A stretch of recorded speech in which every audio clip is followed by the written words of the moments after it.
boy. Show us the edge. Yes. The chip on the shoulders, the fight and the passion that comes from within. Whoa. Try to win on every level. Yeah. Expectations high. Gotta show them you can fly. Play harder, better, smarter. Baby, put the league on notice. Show me the edge, yeah. Play with the edge, yeah. Show me the edge, yeah. Play with the edge, yeah. Show me the edge, yeah. Show me the edge, yeah, yeah. Whoa, done seen the walk of shame enough. Wanna see the walk of winning, time to come up and bring out the outlaw. Don't every play, every possession. How bad you want it, love you want it all. This ain't a blood of love, built for something greater. Attacking all obstacles, coming for the ring, my precious. You got the juice, the will, the heart, the fire. Show 'em the proof, show 'em that it shall be done. Show me the edge, yeah, yeah, yeah. Play with the edge, yeah. Show me the edge, yeah.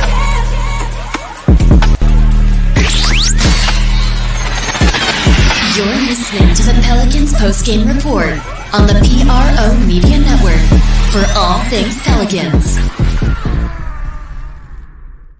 All things Pelicans, you're now tuned into the Pelican Postgame Report. Much love to the fam. Appreciate y'all being in this episode of PPR. We're in the building. Shout out to the fam. Much love. Appreciate you guys. Sorry I'm coming at you a little late today, man. I had some internet issues right now. There was an outage in my area, and we just working it through. So big ups to you guys. Thank you for being here. Please feel free to hit upon the like button, hit the subscribe button. By all means, feel free to share the show on your social media feed. PPR representing the flocking nation. Stand up. Shout out to you guys. We up in this thing. So yes. And of course, we're going to cover and talk about all the things, the latest news notes of the Pelicans. We're going to go over the roster. We're going to talk about the 5 spot. We're going to open up the phone lines. We're going to do all that. And like today, we're not going to have a long, drawn-out show today because I do have another stream I got to do for the Saints content on the Sports Coma. So that'll be coming up at 1 o'clock. So, you know, we'll probably shut the show down about right before that, 12:30, 12:45, something like that. But big ups to the fam today. Much love to you guys. As we up in this thing, man. PPR represent. Big ups to everybody, man. What's up, brother Mose? Good to see you in the chat, sir. Michael, shout out to you. Saints Pels Nation, much love. Elite, big ups. Much love to everybody. Good to see you, Pels Nola. Shout out to you as well. Please feel free to hit the like button, family, upon entering the stream. If you're not a subscriber, please feel free to hit the subscribe button. And by all means, feel free to check out the poll in the chat, asking your thoughts on the Pelicans 5 spot. How do you feel about the Pels 5 spot? And answer that as well. And only 2 options there. You feel great? Yeah, bad. It's not good. Y'all let me know how y'all feel about them as well. All right. How you doing, Daniel? Shout out to you, man. Appreciate you for being here, man. Much love. Appreciate you guys giving your valuable time to PPR this morning. I wanted to play a little bit of this about BI. Shout out to our channel members. There is a couple of videos, lock content videos that are available for you guys. You can check it out on the community tab for our members as well. We do at least one members only video per week for the channel, man. It's all gravy. All right. So anyway, let's get into this, man. We got Lex and DC will chime in later. Let's cover this. I want to play this for you guys right here. Shout out to Pelicans Film Room, always finding these good clips. A lot of these clips, you can't find them somewhere, but shout out to I've been giving Pelicans Film Room shout out for the last several weeks or so, because he or she, whoever that is doing a really good job of putting out always finding the good stuff that's related to the Pelicans and putting it out there. So shout out to them putting in that work. But this is what they were able to gather here. And this is coming from Zach Lowe, who's somewhat of an insider talking about the BI situation. So let's give it a listen. Here we go.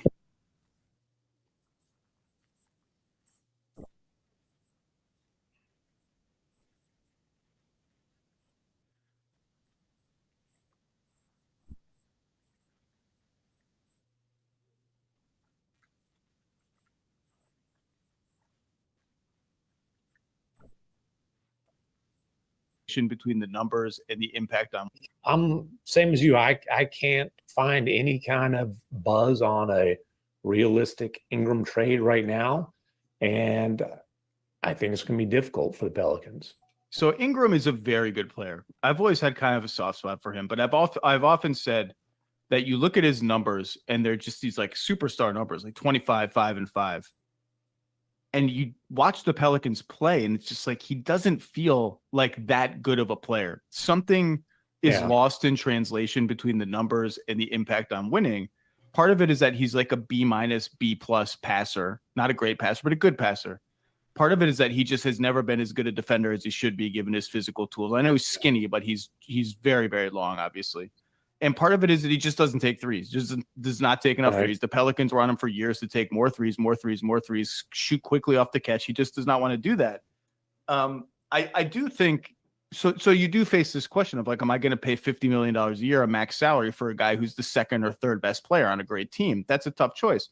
I do think he's getting a little bit of a raw deal based on his life in the torture chamber in the first round of the playoffs last year. Yeah, the last look we got was a tough look, but you also got to give Lou Dort a lot of credit. Got to give Lou Dort a lot of credit. You got to acknowledge that Ingram was coming right off an injury, like fresh off an injury and a lot of time off. And like, that's not easy to do. And you also should acknowledge that in his previous foray into the playoffs against the Suns in 2022, he had a really good series and looked like, oh my God, this guy's kind of a playoff killer making these mid-range jumpers. I just go through the teams. I'm like, well, Atlanta just made a trade with the Pelicans and didn't get Brandon Ingram. Yeah. Charlotte has Brandon Miller and kind of has taken the long view. Sacramento just pulled themselves out of it. The Bulls, I don't really see it. The Warriors as like a marketing alternative. Team USA, Steve Kerr, that went horribly with Brandon Ingram for all the reasons I just said about his game. He's just not a great fit with the Warriors system. And all the other teams are like, why are we adding 5 extra wins to our ledger when all we're trying to do is be bad? Like Brooklyn. Okay, well, like all these, which actually made this guy's thought about Utah 5% more plausible to me. If I were the Jazz, I wouldn't do it. But that's just me. I wouldn't do it either, because I think it's time for Utah to fall out of the kind of purgatory state of being stuck in the middle and then trying to sink closer to the bottom towards the end of the season. And obviously the other risk for a franchise like Utah is you make a trade for this guy and he's a free agent. There's no guarantee that he stays. Now the flip side of that is, well, if his trade value is limited because nobody wants to pay him, then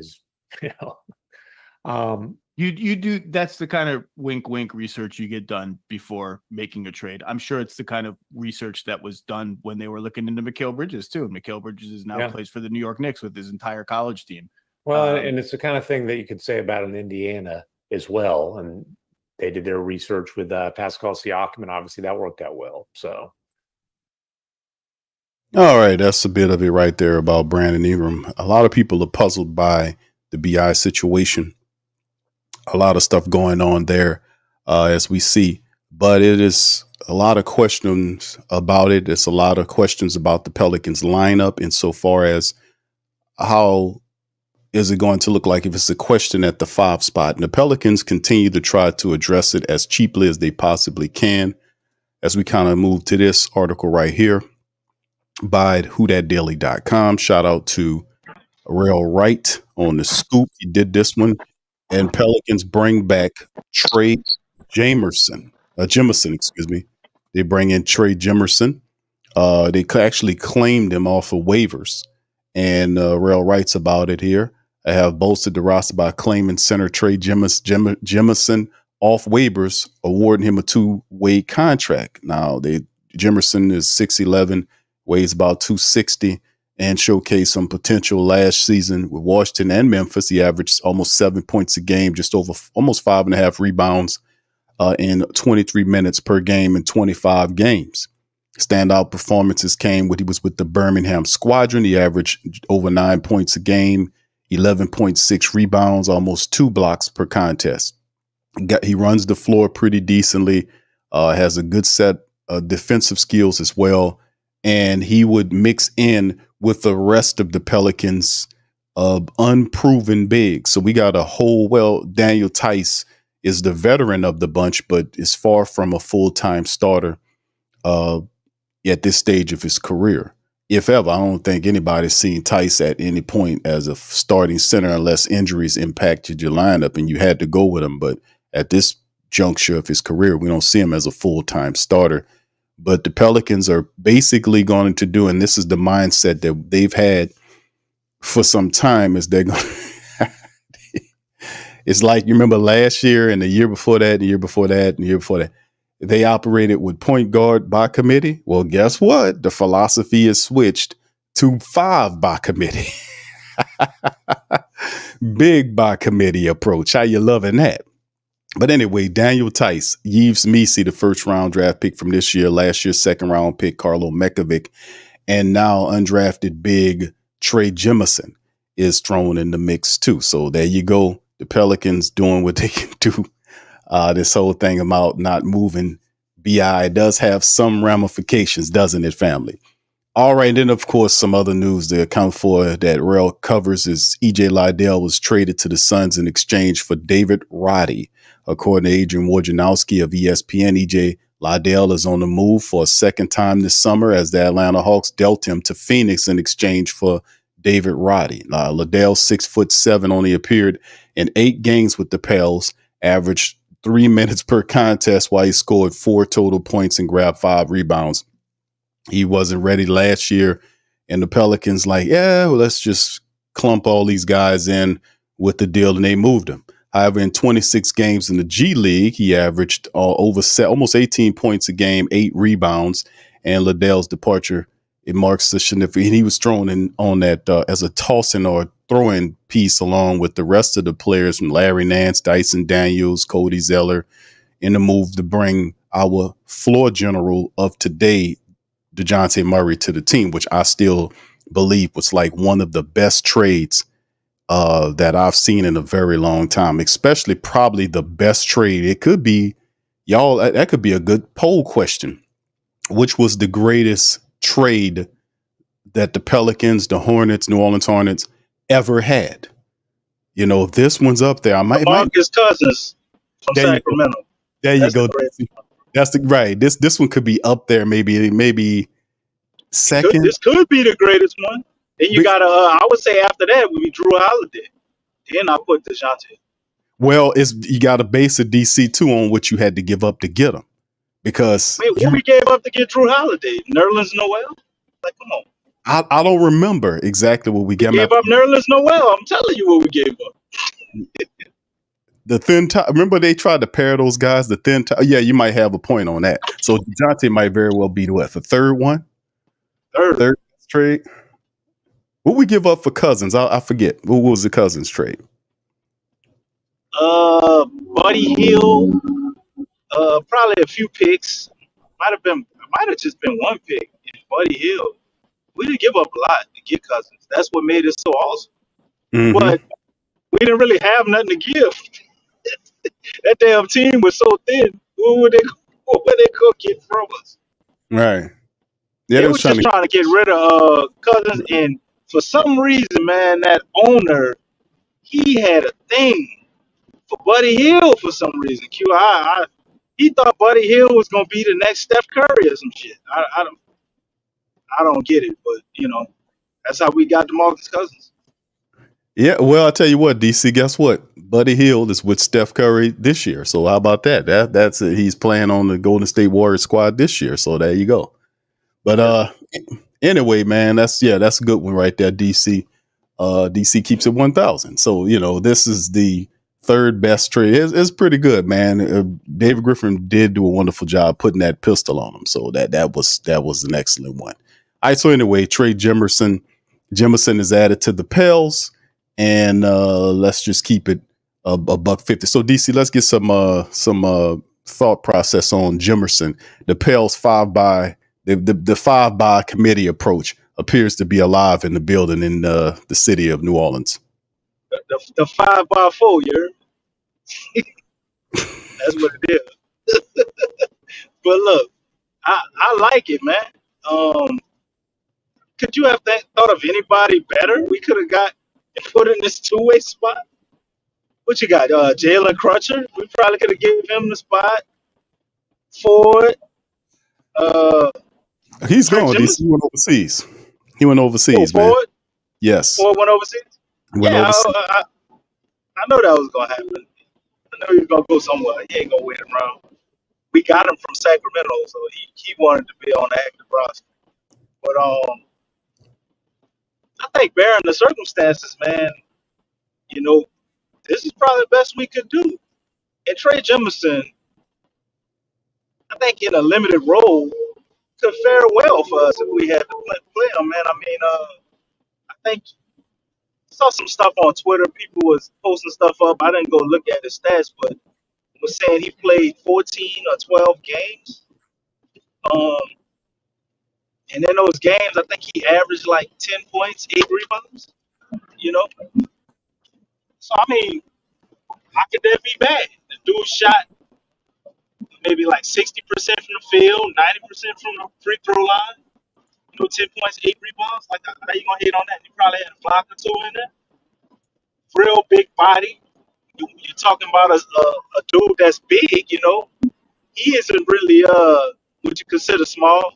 He's mobile enough. I ain't gonna say he's the fastest center, but he can get up and down the floor. He ain't one of them big old slow lethargic centers. And I think he's a good body, man. If you don't get, I mean, gotta rephrase that. He's a good center to have that can take some fouls. You know what I'm saying? If you can't get anybody else to fill the role and he steps up, you wouldn't be mad at that either. But if somebody gets injured, I think Trey does a lot more harm than good. And we really have 3 guys that are improving. You know what you're getting from Tice, right? So now you add him into the rotation. He could legitimately challenge for a starting spot. Let's say we get in training camp and Eves Meese's ain't really doing nothing. Carlo ain't panning out, but Trey is just awesome. Why wouldn't they start him? Yeah. He's the only one in the rotation that started before, other than Daniel Tice. You don't want him to be your starter. No, not full time, bro. I mean, he'll pick up some minutes, but yeah, you having issues if Daniel Tice is your full time starter through games, and I think the Pelicans realize that, bro. So they working with a certain amount of money and resources to try to do the best they can do with the 5. Or what if they have a trade lined up?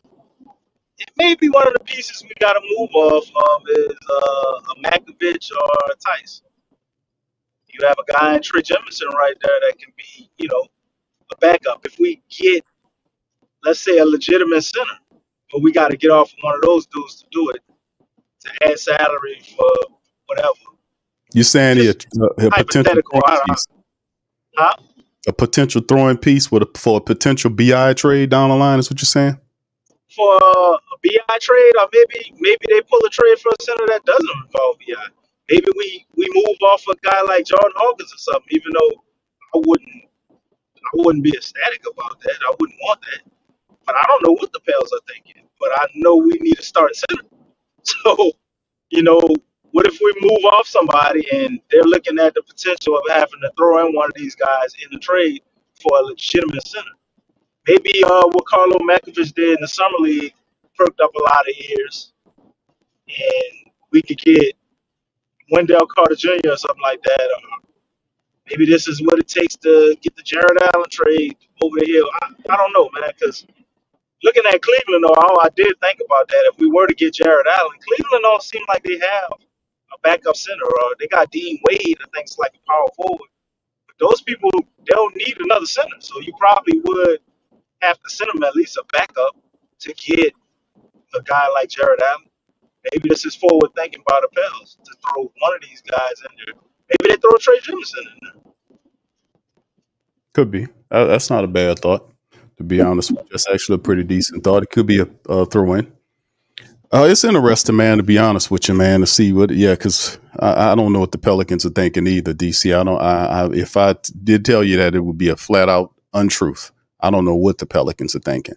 And Yeah. I don't think the Pelicans know what the Pelicans thinking. Q. That's why nobody knows. Yeah, I know. They figuring it out as they go. Yes.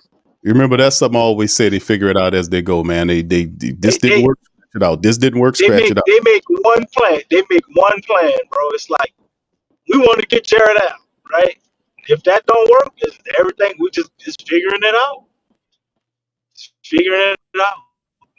Once plan A don't work, we don't have a plan B, C, D, bro. We just figure it out as we go. That's right. We don't think that far. Nah, that's what it feels like. It really does, bro.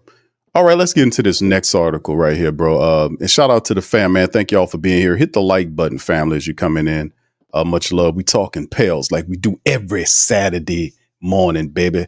Good morning to everybody out there. Some of us are perhaps already beyond noon. Good afternoon, if that's the case, to some of the family members on the East Coast.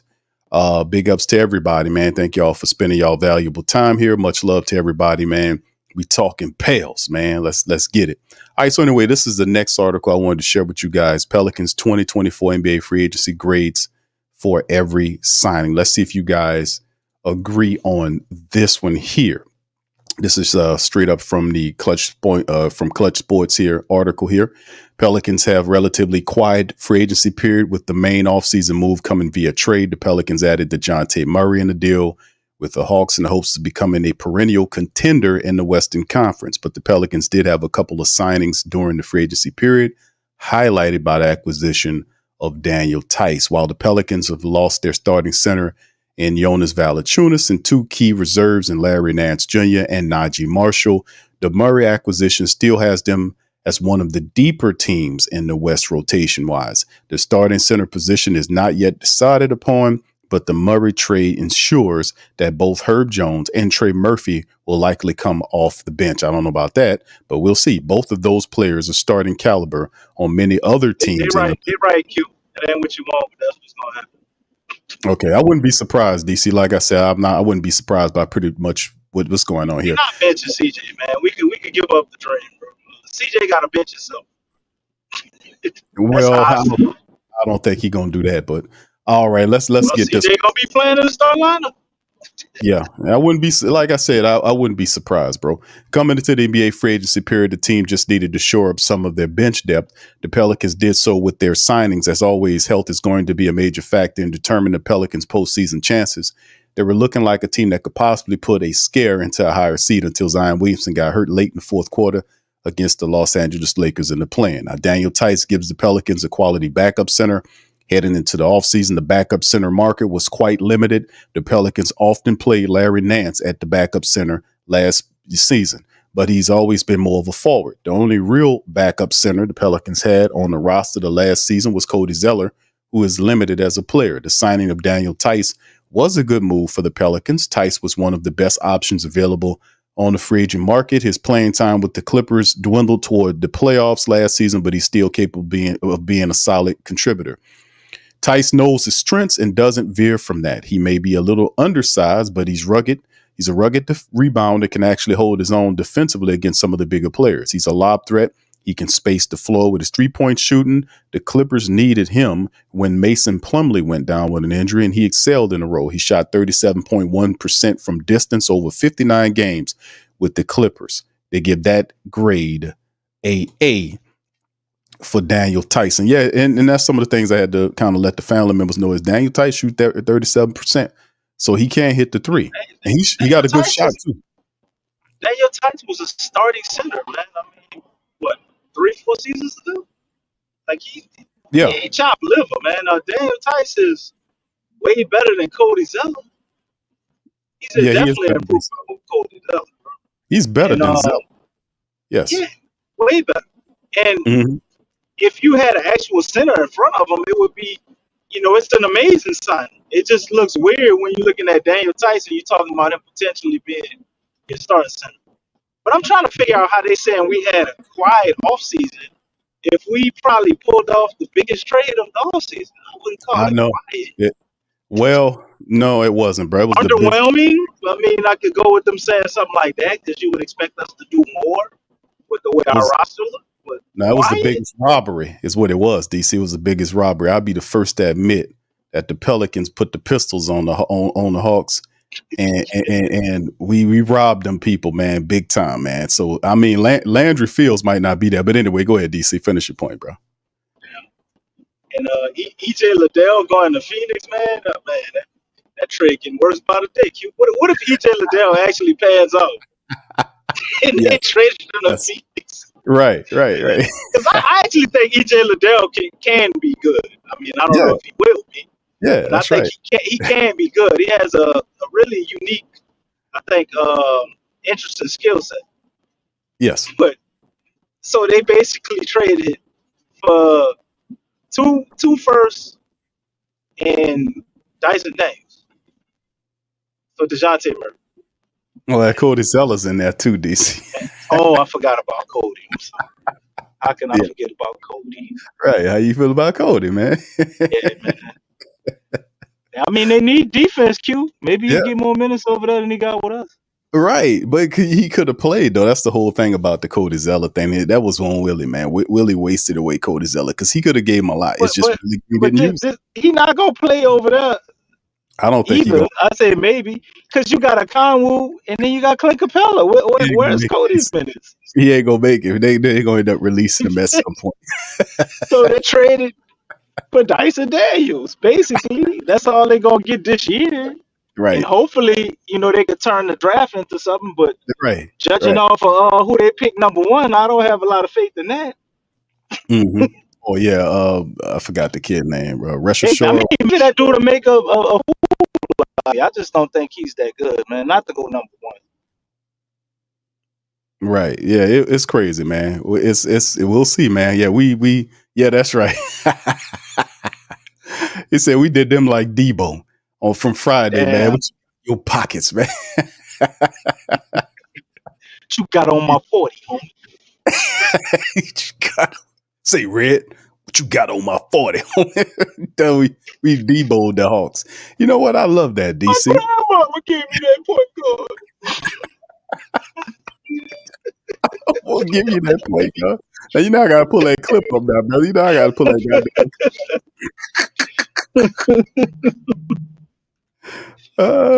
That's crazy. Oh, man. Yeah, that was funny, man. Hold on. I got to pull that clip up, man. Most, you know, clip master, bro. You know, I got to. Oh, man. That's too funny, man. All right. Anyway. Oh, man. Yeah, man. That's hilarious, man. Hold on. Here it is right here, fam. Hold on. Y'all give me a second, man. Y'all know. Trey Murphy was in the back. Come on, Pelicans, start him out. Start him out. Look, here you go, DC. Debo. I just took mine in.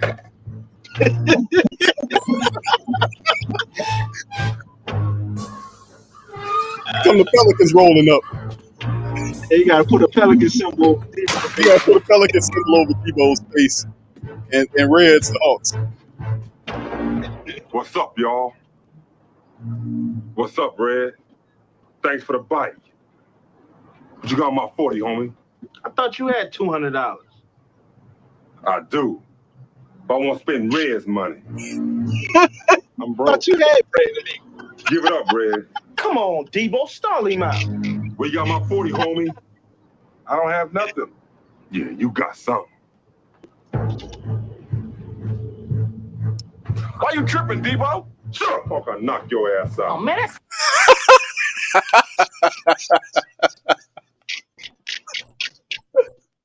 Oh, man. Yes. You know the funny part about it, what make it so hilarious, dog? People talk about what you got on my 40.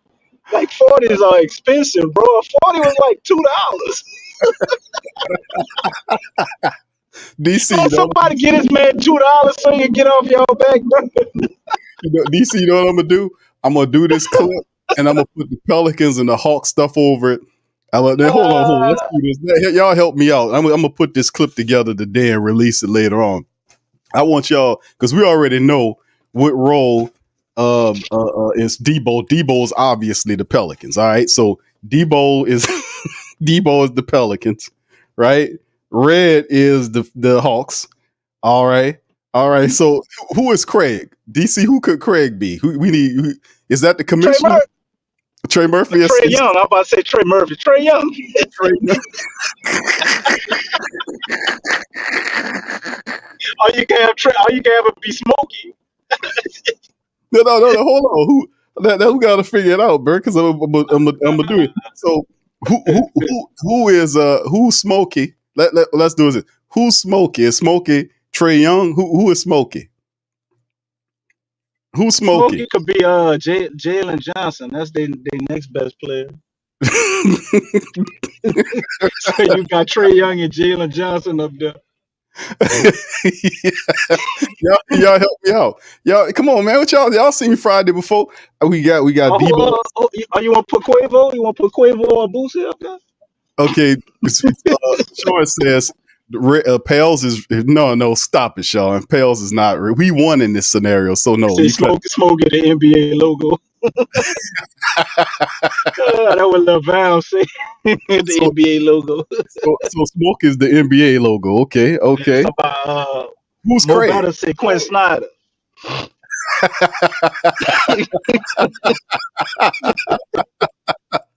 Oh, okay. So Craig is Quinn Snyder. Is that what's going on? Quinn Snyder and the NBA logo up there.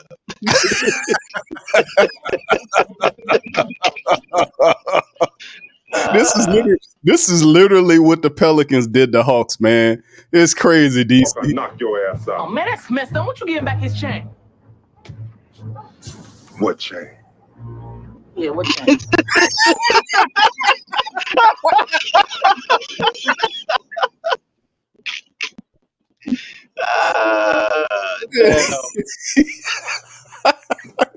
DC, I got. We gonna wait. Hold on, man. You gotta play the end, bro. Because that's what made it all worth it, dog.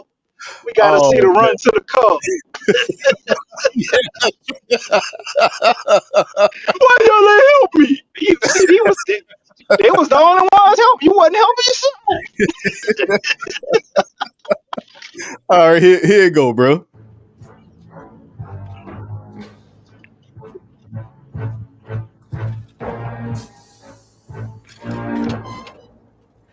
Hey man, why y'all didn't help me? And I'm high. Man, that's fucked up, man. If it was your What about the time he tried to choke me in Smoke backyard? Yeah. Oh, that was different. well, that was different. Sit your ass down. Man, I got mind control over Debo. He Ah, like, shut the fuck up. I be quiet. But when he leave, I be talking again. Man, my grandmama gave me that chain. Tripping hard. Only on people he know. He don't be pulling that shit on them fools around the corner. Here go Red. Go ahead, Red. Man, fuck that.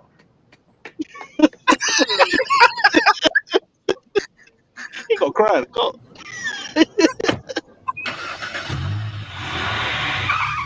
He gonna cry in the car.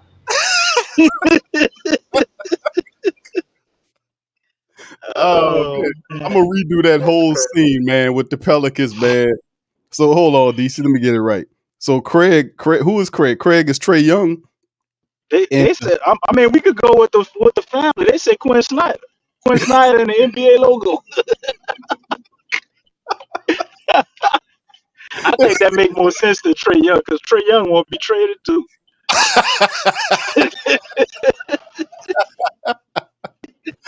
Oh man. I'm gonna put that out later on, fam. I'm gonna work on that today, man. We're gonna make that thing go viral, man. That's what really happened with the Pelicans, man, and the Hawks on that Murray trade, man. That was really what happened. Anyway, let's get back to the article, man. All right. Jamal Cain could earn a regular spot with the Pelicans. Presently, the Pelicans have four. Well, it's 15 now with Trey Jimmerson being claimed, but it filled with three. They had two of their three available two-way contract slots filled. The team signed Jamal Cain as one of their two-way players in DC. He's the guy that is a question mark guy. You know that a lot of people are going to be interested in finding out what he can do. Coming up on the third. Jamal Cain, the two-way player they signed. But they're saying here is it's coming up on his third season in the NBA. This will be Cain's final season of two-way contract eligibility. There's a good chance the Pelicans could end up having the final spot open and going into training camp, but Cain could ultimately earn the spot. Last season, both Matt Ryan and Jeremiah Robinson Earl earned standout roster spots with the Pelicans after starting out on a two-way contracts. So Cain has spent the past 2 years learning and developing in Miami's Heat system while playing on two-way contracts. He's likely spent most of the 24-25 season with the Beham Squadron, the Pelicans G League affiliate. Cain is a lengthy defender who can guard multiple positions. He can knock down the open three-point shot. He started developing an off-the-dribble game. He's arguably more talented than either of the Pelicans' last two-way conversions in Ryan and Robinson Earl. And don't be surprised to see him get early playing time to begin the season and possibly earns the final roster spot. Cain is most certainly a low-risk, high-reward type of signing. All right, they give that an A as well. So two of those players that the Pelicans add, and then Jamal Cain and Daniel Tice, the article likes a lot. All right, furthermore, let's move on to this article right here. Coming from the, let's see, who is this? Pelicans Sports Illustrated. Oh, that's brother Kyle T. Mosley. Shout out to him. NBA writer believes that New Orleans Pelicans on the brink of contention. All right, we got some people that believe the Pelicans are right there on the cusp. An NBA writer has liked what the New Orleans Pelicans have done this season and believe they're on the brink of contention in the Western Conference. How about that? All right. Shout out to the writer. What's the brother name here? I just seen it here. Kenneth Teep. Hope I'm saying that correctly. Shout out to you. All right. The Pelicans have done a solid job of improving each season under Willie Green. After winning 36 games in 21-22, the team was able to play through the WNBA. NBA. I'm thinking about Angel and the rest of those girls. NBA playing tournament and earned the number 8 seed in the Western Conference. In season number 2 under Willie, the Pelicans improved to 42 victories, but missed the playoffs. This past season, they won 49 games, earning the number 7 seed in the first round matchup against OKC. Their stay in the postseason did not last long as the Thunder swept them, knowing that changes needed to be made. David Griffin got to work on upgrading the roster. The biggest move to this point has been made was acquiring DeJounte Murray from the Hawks. New Orleans has a ton of assets built up from previous trades, and the time to cash in on some of them is now. Griffin's next order of business will be figuring out Brandon Ingram's situation. Entering the final season of his current contract, trade rumors have swirled around him for the last few weeks. Depending on what happens with Ingram, will greatly impact the team's outlook for the 24-25 season. But in my opinion, Zach Harper of The Athletic, the Pelicans are right on the cusp of contention. Harper recently put together power rankings following the 2024 NBA draft and the start of free agency. New Orleans is on the move, coming in at number 7. In his previous rankings, the Pelicans were number 9. That puts them near the top of the second tier in the NBA on the brink of contention. They are the top team from the Western Conference in his section, behind only the Knicks at number 6. And this is what he wrote. I think they did. The Pelicans still need an answer at center with the departure of Valanciunas. I love the addition of Murray. He didn't fix the Hawks' defensive issues, but he will absolutely bolster an elite defense in the NBA. New Orleans ranked 6th last season. I like the Tice addition, but I'm not sure New Orleans can utilize him as his full-time center. We have to see what happens when BI due to the team's perimeter logjam. Now, New Orleans depth chart at center from last season is gone. As Harper noted, Valanciunas departed in free agency, signing a deal with Washington. Larry Nance was traded to the Hawks in the Murray deal. Addressing the need in the middle could come in an Ingram swap. The market for him is difficult to navigate given the new CBA in the NBA, but ideally, New Orleans would bring back an established big man to give first-round pick Yves Missi some time to develop. All right, so Zach Harper says he believes the Pelicans are a move or so away from contention. So that's pretty fun to think about. A lot of people obviously don't feel that way, but it's good to hear it. All right. A move away from contention. Huh? That's right. That's it, DC. And by the way, DC, by the way, let me tell you this. DC Keeps It 100 is live right now. 1,000. There you go, 1,000. Okay, go ahead. But look, I'm one of the people, man. I think even if we don't pull off a trade, we're still contenders. Do I think they'll be able to win the championship with our current rosters? No. But I think the Pelicans could definitely make some noise. It ain't like they guaranteed a first round exit with this roster. It's all about how they run the rotations, and with the way Willie Green normally runs the rotations, I can see the lack of optimism from everybody. But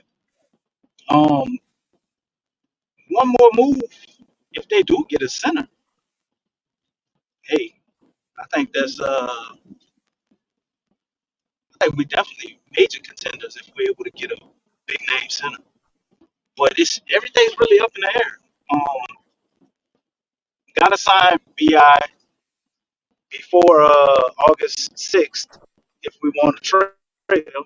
So we got roughly about 2 weeks. Well, we're gonna continue to keep having this same saga, right? So man, it's pretty much wait and see still till this point.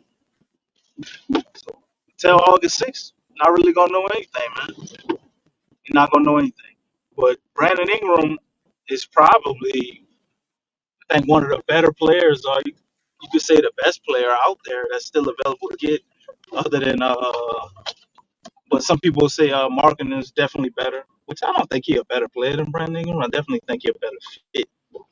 He fits teams better. So if you can't get Markin and you need a wing, what other player is there other than Bi?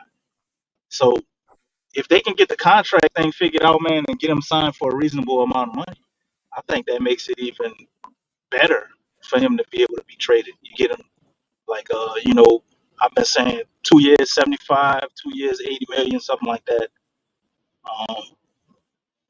I think he's then tradable for a lot of teams.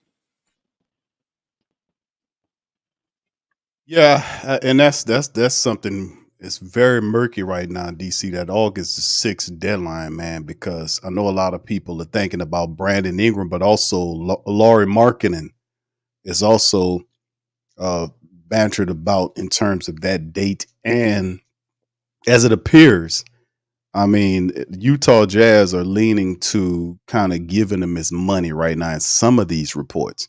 So, like you said, we do have a little bit before that happens, but boy, that would clear up a lot, wouldn't it? That'll clear up a lot of stuff really fast about it and make the path a lot clearer what's going on with the whole BI situation. I'll tell you for certain, man.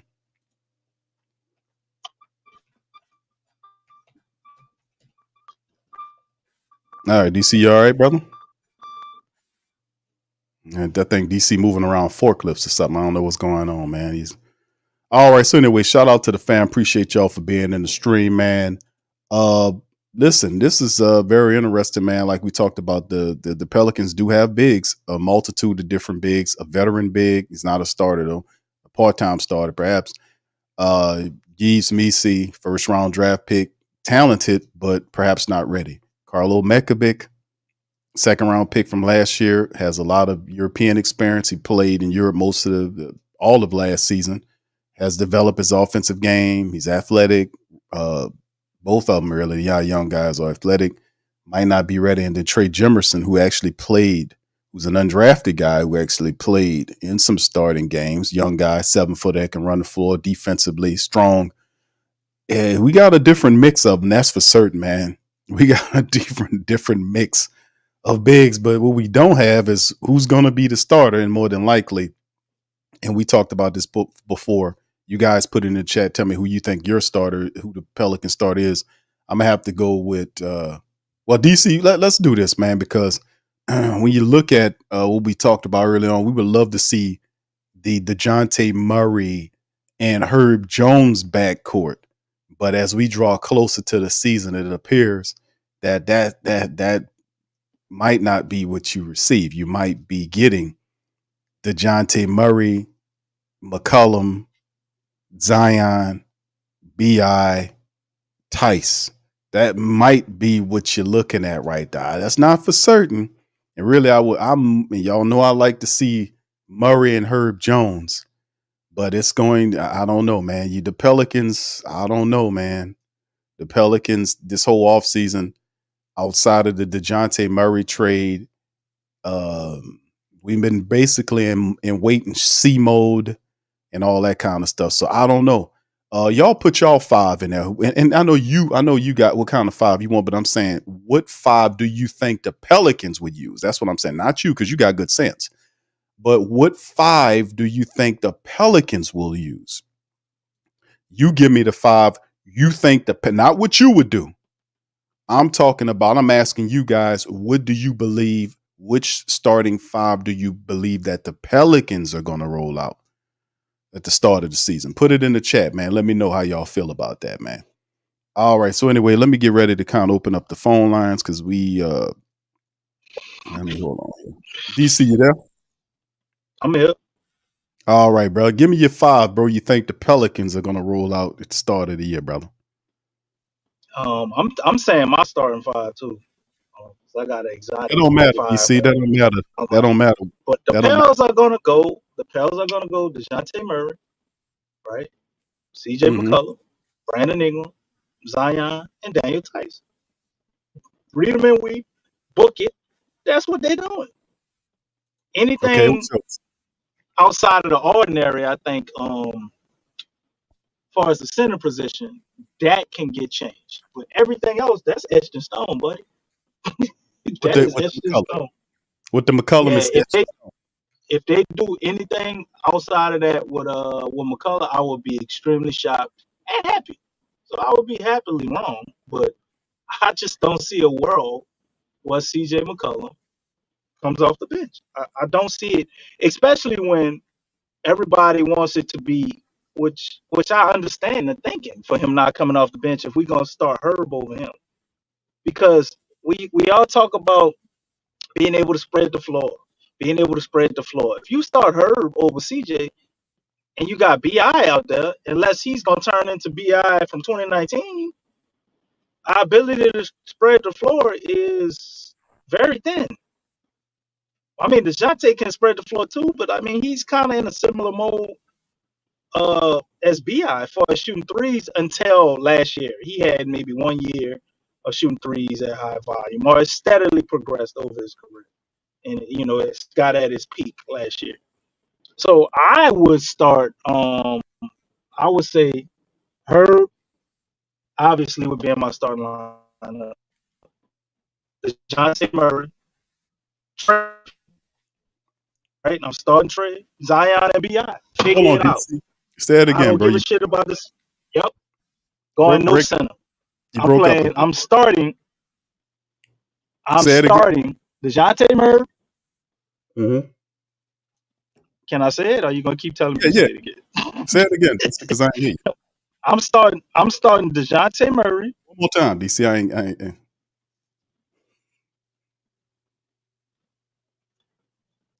Herb Jones. You gonna say it again? I hear you loud and clear. Trey Murphy, Zion, and Bi. That's my starting lineup. I'm starting with no center. Now, probably I'm gonna have an early substitution, depending on how that goes. And the first center I'm bringing off the bench, it's gonna be Dame Tice, obviously, because I think that makes the most sense. Unless it's maybe matchup dependent. If they got somebody like Edie out there, I might go Trey Jemison. He's the biggest guy, probably the strongest guy we have at center. I might go with him. If it's more of like a Euro type guy, even against Jokic, I might go Carlo Makovic. You know what I'm saying? So I would run a matchup dependent lineup, man. But my core five would be our best players, and CJ could get it cooking. Man, CJ got free reign with that second unit, bro. I ain't never mad at you taking the shot. I don't care what you do, CJ. Make it happen. Make it happen with the second unit. And that's how we rock. There it is. All right. Well, and shout out to the fam. Appreciate y'all being in the stream, man. We're not gonna have an extremely long show today. If you want to chime in and chop up game with us, the link is pinned to the chat. We'll be going up until I say about just over an hour right now, and I got to cut off. I got another stream I got to do. But much love to you guys. Appreciate y'all being here. A lot of good commentary in the chat, man. Yakeem says Tice, BI, Herb, Zion, DJ, but Carlos should be starting over Tice. Thank you, Yakeem. Mary, what's up, Mary? Says whatever combination doesn't include CJ, knowing Willie, CJ is there. All right, thank you. Pelicans Nola says Murray, CJ, Herb, BI, and Zion. Brother Darwin says because Willie and Griff on the hot seat, I think they go Murray, B.I., Zion, Herb, and Jimerson. All right, appreciate that. Yakeem also says Willie will choose Herb over CJ for defensive impact. All right, thank you for that. Brother Vernon said smoking is Hunter, Ice Cube is Trae Young. You're kind of late to the dance there, Vernon, but he says Smokey is Hunter. Is Hunter. Okay, who's Hunter? Who's Hunter, DC? Ice Cube is Trae. That's why we can't use. That's why we can't use. He's talking about DeAndre Hunter. DeAndre Hunter? The guy Ice that Cube went number 4. Oh, yeah. Instead of Darius Garland. Okay, he says Ice Cube is Trae Young and Red is GM. Which one? Oh, you talking about Fields? Is that what you're saying, Vernon? Clarify, brother. All right, Young City says Murray, B.I., Herb, Zion, Jimerson, CJ off the bench. All right, thank you, Young City Nightboard. Appreciate y'all for your commentary. And like I said, we'll be going roughly about an hour or so with the call-in segment. And we got one right now. Y'all want to chime in? The link is pinned to the chat. Also, feel free to answer the poll question that's up right now in the poll. How do you feel about the Pels 5 spot? What do you think? We got 2 options, great or bad. Which one? And believe it or not, DC, guess what this is? 50% right now of the poll. So the poll split in half right now on feeling about the 5th position or the center position for the Pelicans. It's 50-50 right now. So we need some more pollers. We need some more voters in there to kind of push that poll either one way or the other. All right. So anyway, let's get into it. We got Lil V-Man chiming in. Lil V-Man, welcome to the show. How you doing, sir? What's that in Big Q? What's that in DC, baby? Shout out to you, my brother. Thank you for being here. Yeah, it's all love, baby. What's that and who that's in the chat? You hear me? Salute, bro. What you think about the Pels, bro? About the Pels 5 position, bro? What you think? Man, I think Jimerson was a good addition. Man, they got depth at the 5 right now. I don't know who they gonna send to the G League or whatnot, but I mean, I don't really know, man. I mean, nobody a real legitimate starting 5. I mean, it'll all have to depend on the lineup to piggyback on what DC was talking about earlier. You know, it all depends on the lineup and who you running with, so you could know who you could throw in to really give you a good matchup with who the op is. But yeah, man. I mean, it's something better than nothing. You know what I'm saying? We got size, we got agility. They just got younger at the 5. You know, I mean, ain't really much out there. You know what I'm saying? You probably gonna have to work with what you got. You know, if you could run some highlights with who you got to see who you could throw in with who you could throw in. You know, I mean, look what we got. We got probably 2 stretch 5s and 2 bullet ball 5s. You know, we know Messi ain't no stretch 5. We know Jemison probably ain't a stretch five. Our only stretch fives we got is Dice and Carlito. You know, I mean, as far as the other 4 spots on the starting five, we straight.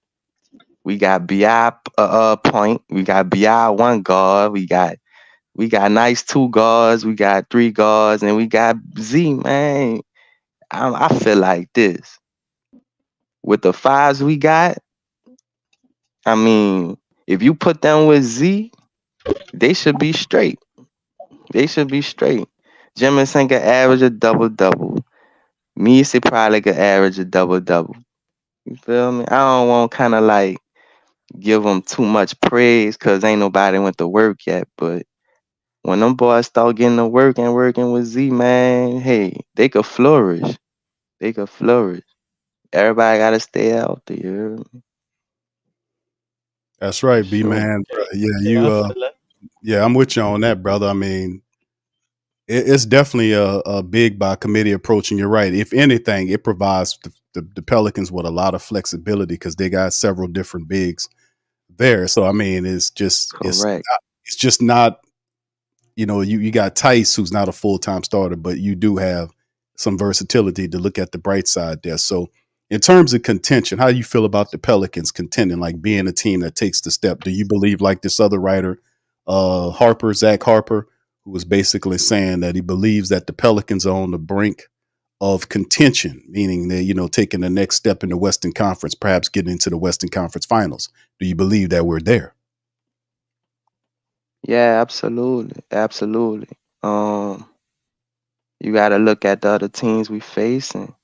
I mean, who made huge jumps during the off season? The Mavs. Mm-hmm. You know, they got like 5 teams that we gotta look out for. And we're gonna be in a cup, we gotta go through the cup and all that, the cup tournament. We just gotta stay healthy. Um, I mean, all we gotta do is stay healthy, man. We gotta stick together, man. I mean, teams gonna be coming, bro. They gonna be coming. We can't take the WCF. I mean, we can't take the conference lightly, man. Y'all already know the Western Conference stacked. They stacked. Memphis got eated. We gotta be ready. And only thing with us is we just need like a firm big, like if them boys flourish come training camp, we good. You dig? We good. We just gotta stick together and focus on one game at a time, and just like stick together and stack wins. There you go. I mean, the results gonna be the results. Just one game at a time. Yeah, bro. I think even if we don't stay healthy, if we wind up not trading Brandon Ingram, man, I think that still puts us in an excellent position. Because what's the odds of Brandon Ingram, DeJounte Murray, CJ McCollum, Trey Murphy, and Zion all getting hurt, all being hurt at the same time? You at the worst, you might have 2 of those guys hurt at the same time. And I think with 2 of them hurt, it's still a pretty damn good team. As long as it ain't both Bi and Zion and DeJounte Murray, like if one of those guys are healthy and everybody else is healthy, we're still very, very competent team and pretty much able to beat the majority of teams.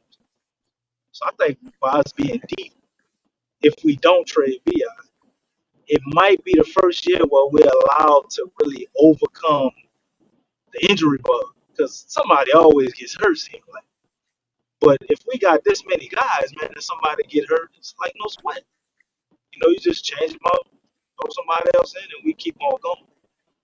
So that's the advantage that I mean, we yeah, have right now. I agree. I agree. For the most part, we got a big foe. For the most part, we got a big foe. Any big can run with that foe, dog. For real. I mean, you could get good ball movement. You hear me? You gonna get good space.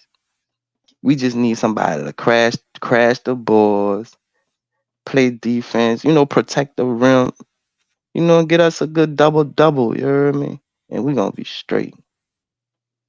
We're gonna be straight. What Ain't part of nobody gonna really be messing with that. We got 2 7-footers, huh? We got 2 7-footers, some bullet balls, and we gonna be good. But yeah, I V agree man? with you, DC. V man, what part of the city you from? Uptown, bro? Yeah, man, Carrollton. Okay. All right.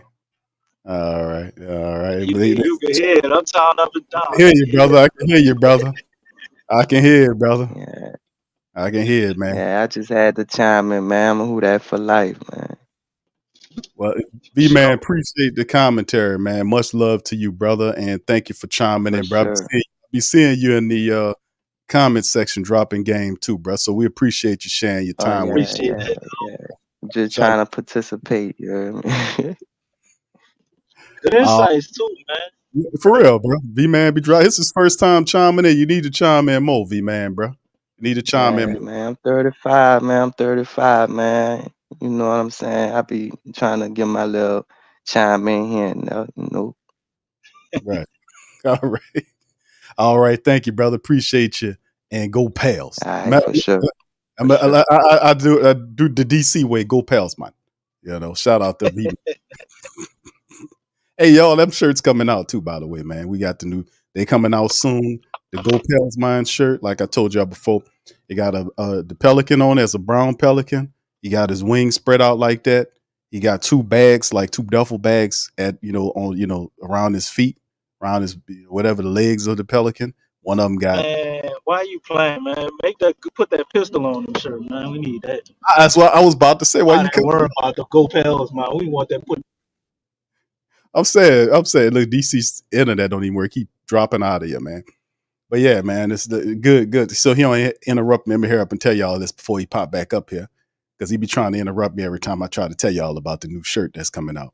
It's the new Go Pels Mine shirt. It's MO Go Pels Mine, and it got the Pelican, his arms spread out like that. He got 2 duffel bags, one on each side of him. One duffel bag got money in it. The other one got some pineapples in it, and then he got a gun. He got a gun tucked there. You can't see, but you can see the top of the gun right there. So yeah, I just want to throw that because DC always tries to interrupt me while I'm telling y'all about the Go Pels Mine shirt. So Don't try to get it off now.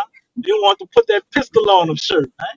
Come on, see, Go Pels Mine. Brown Pelican with his legs twisted around, man. What's going on with you? what? I said that's about twisted legs. I didn't say nothing about. I said he got 2 duffel bags. One duffel bag got money in The it. duffel bag with the Atlanta Hawks on there. Put that pistol on him. No, I'm saying, but the Go other duffel. Pels. But yeah, it's Go Pels, man. His arms spread out like that. He got a gun on him. You can see the top of it. It's a Saturday night special. It's tucked in his belt. I like put that pistol on him better than Go Pels Mine with the duffel bag. We can't be friendly. Put that pistol on him. We can't be friendly. How is that friendly? So you gotta whisper it like how you. How is that friendly though? How is it friendly when he got his arms spread out there? He got a mad face, and then he got 2 duffel bags. So obviously this is not a Go Pels Mine. Go Pels Mine. Yeah. Come on now. Come on. What the Pelican gonna have dreadlocks? Oh yeah. See, now you What's getting going on here? it. Now you getting it. Now you're getting the DC. Now you're getting it. Now he getting into the spirit of it now. All right. So anyway, man, shout out to y'all, man. We in this thing. Listen, y'all won't pop in. Feel free to chime in. Like I said, we won't be doing this long, man. I got to cut off right before 1. I got another show I got to do. But we're gonna bring in Brother Mose to the show. Brother Mose, how you doing, sir? Good, fellas. What's happening with y'all? Good, man. Good to hear from you, man. Man, I'm been a little while, man. Well, my son threw with all his travel baseball now, so I got more time. So, oh, there you go. How you doing in the baseball, brother? How you do? What position he play? Shortstop? No, he plays center field, man. He pretty good. He's one of the top players. We travel all over the country, playing PG and stuff. And then I got one that's a senior in high school that's getting recruited in football. So I'm trying to get all that out of the way where I could, I can do my own thing. There you go, Mose. You might, by the sound of it, brother. That's awesome, bro. You got 2 pros that's gonna be coming up, brother. You're gonna be having your own island like DC in a little bit. I don't know if they're gonna be pros, but they're good players. I mean, they're good players. The senior right now, he's 6'4", 320, so he's getting recruited as an offensive lineman. So they're good kids, man. That's all I can say. They're good Well, kids. brother, when you make it up there and become a multimillionaire, DC got some land on the east side of his island. I'm right here. I can speak for myself. No, I'm gonna be looking to Stop put a putting words. podcast together with Big T because he already got it going. That's what I'm gonna be looking to do. Yeah, you know what? You know what, Mose? I told DC I ain't want that land over there because I think he's trying to jip me. He's trying to charge me more than what I want for that land, and it's weird because he got pineapples all over the island, except for that side, don't have nothing growing over there. I'm very suspicious of it. No Plus, no vegetation at all. Like ain't nothing over there, but it's weird writing on the ground. And I said, DC, I'm good on that, brother. I ain't messing with it. Hey, I'm gonna put your name on that land, just how you putting these words in my mouth. Right? Go ahead, Mose. What you think about the team, man? What you say about the five? Look. I was thinking because man, we got what we got, right? We stuck with Bi. We a year late and a dollar short on him, right? We should have got rid of him last year, but that's hindsight, right? So I'm not gonna really go too hard on the Pelicans for that one. But you also have to remember, man, the NBA is a wing-driven league, right? So if we could find a way to rebound, and not get killed on the board, I think we're gonna be a matchup problem for people with all these wings, right? Because at some point you're gonna have to downsize to match up with the Pelicans, right? Now, if you get a different kind of Bi come back that's gonna shoot the ball more and move the ball more, man, you got a chance to be a matchup nightmare for everybody in the NBA. And then you're gonna have depth like nobody's business. You can keep rotating guys, at those wing positions. So all you really need out of that center position to me is rebounding, screening, and defense. If we can get somebody and we can get 6 to 8 points out of that position, and 9 to 10 rebounds, and 6 to 8 points on putbacks, we okay at that position, right? We don't need a guy that we need to post up and throw the ball into because that's not the way our team is constructed. So basically, you got to roll with what you got, man. You know what I'm saying? You got to love the one you're with, right? You remember that old song? So this That's is what right. we got. That's Luther. Yeah, so this is what we got. So it don't make no sense for us to, if nobody wants to trade with us, nobody wants to give us a center position or whatever. There's only so many guys out there that you can go get anyway. What you have to do is wait till the season progress. When we get to that trade deadline, people are gonna start selling.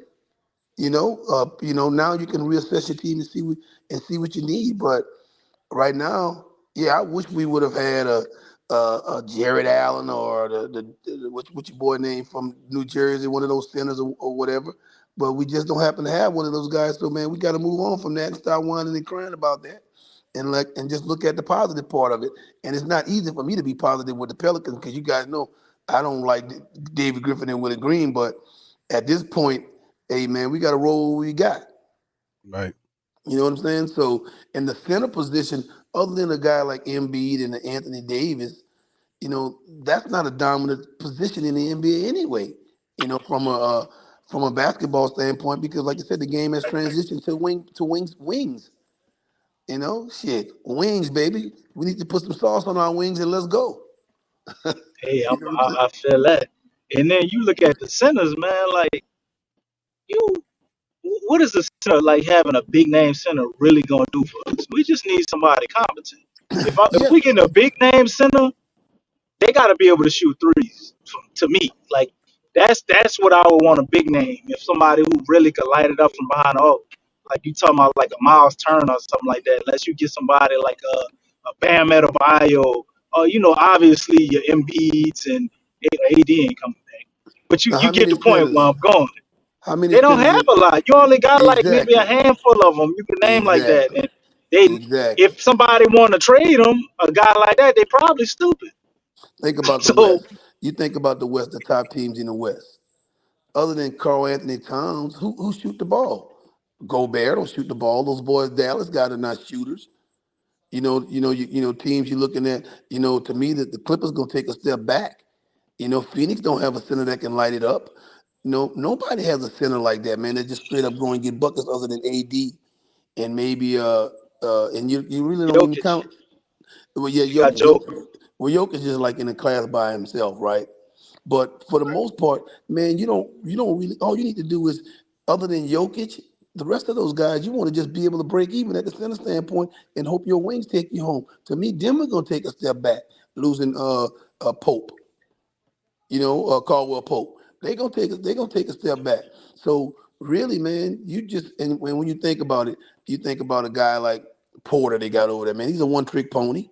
He's a shooter. He's a spot up. He's a catch and shoot guy.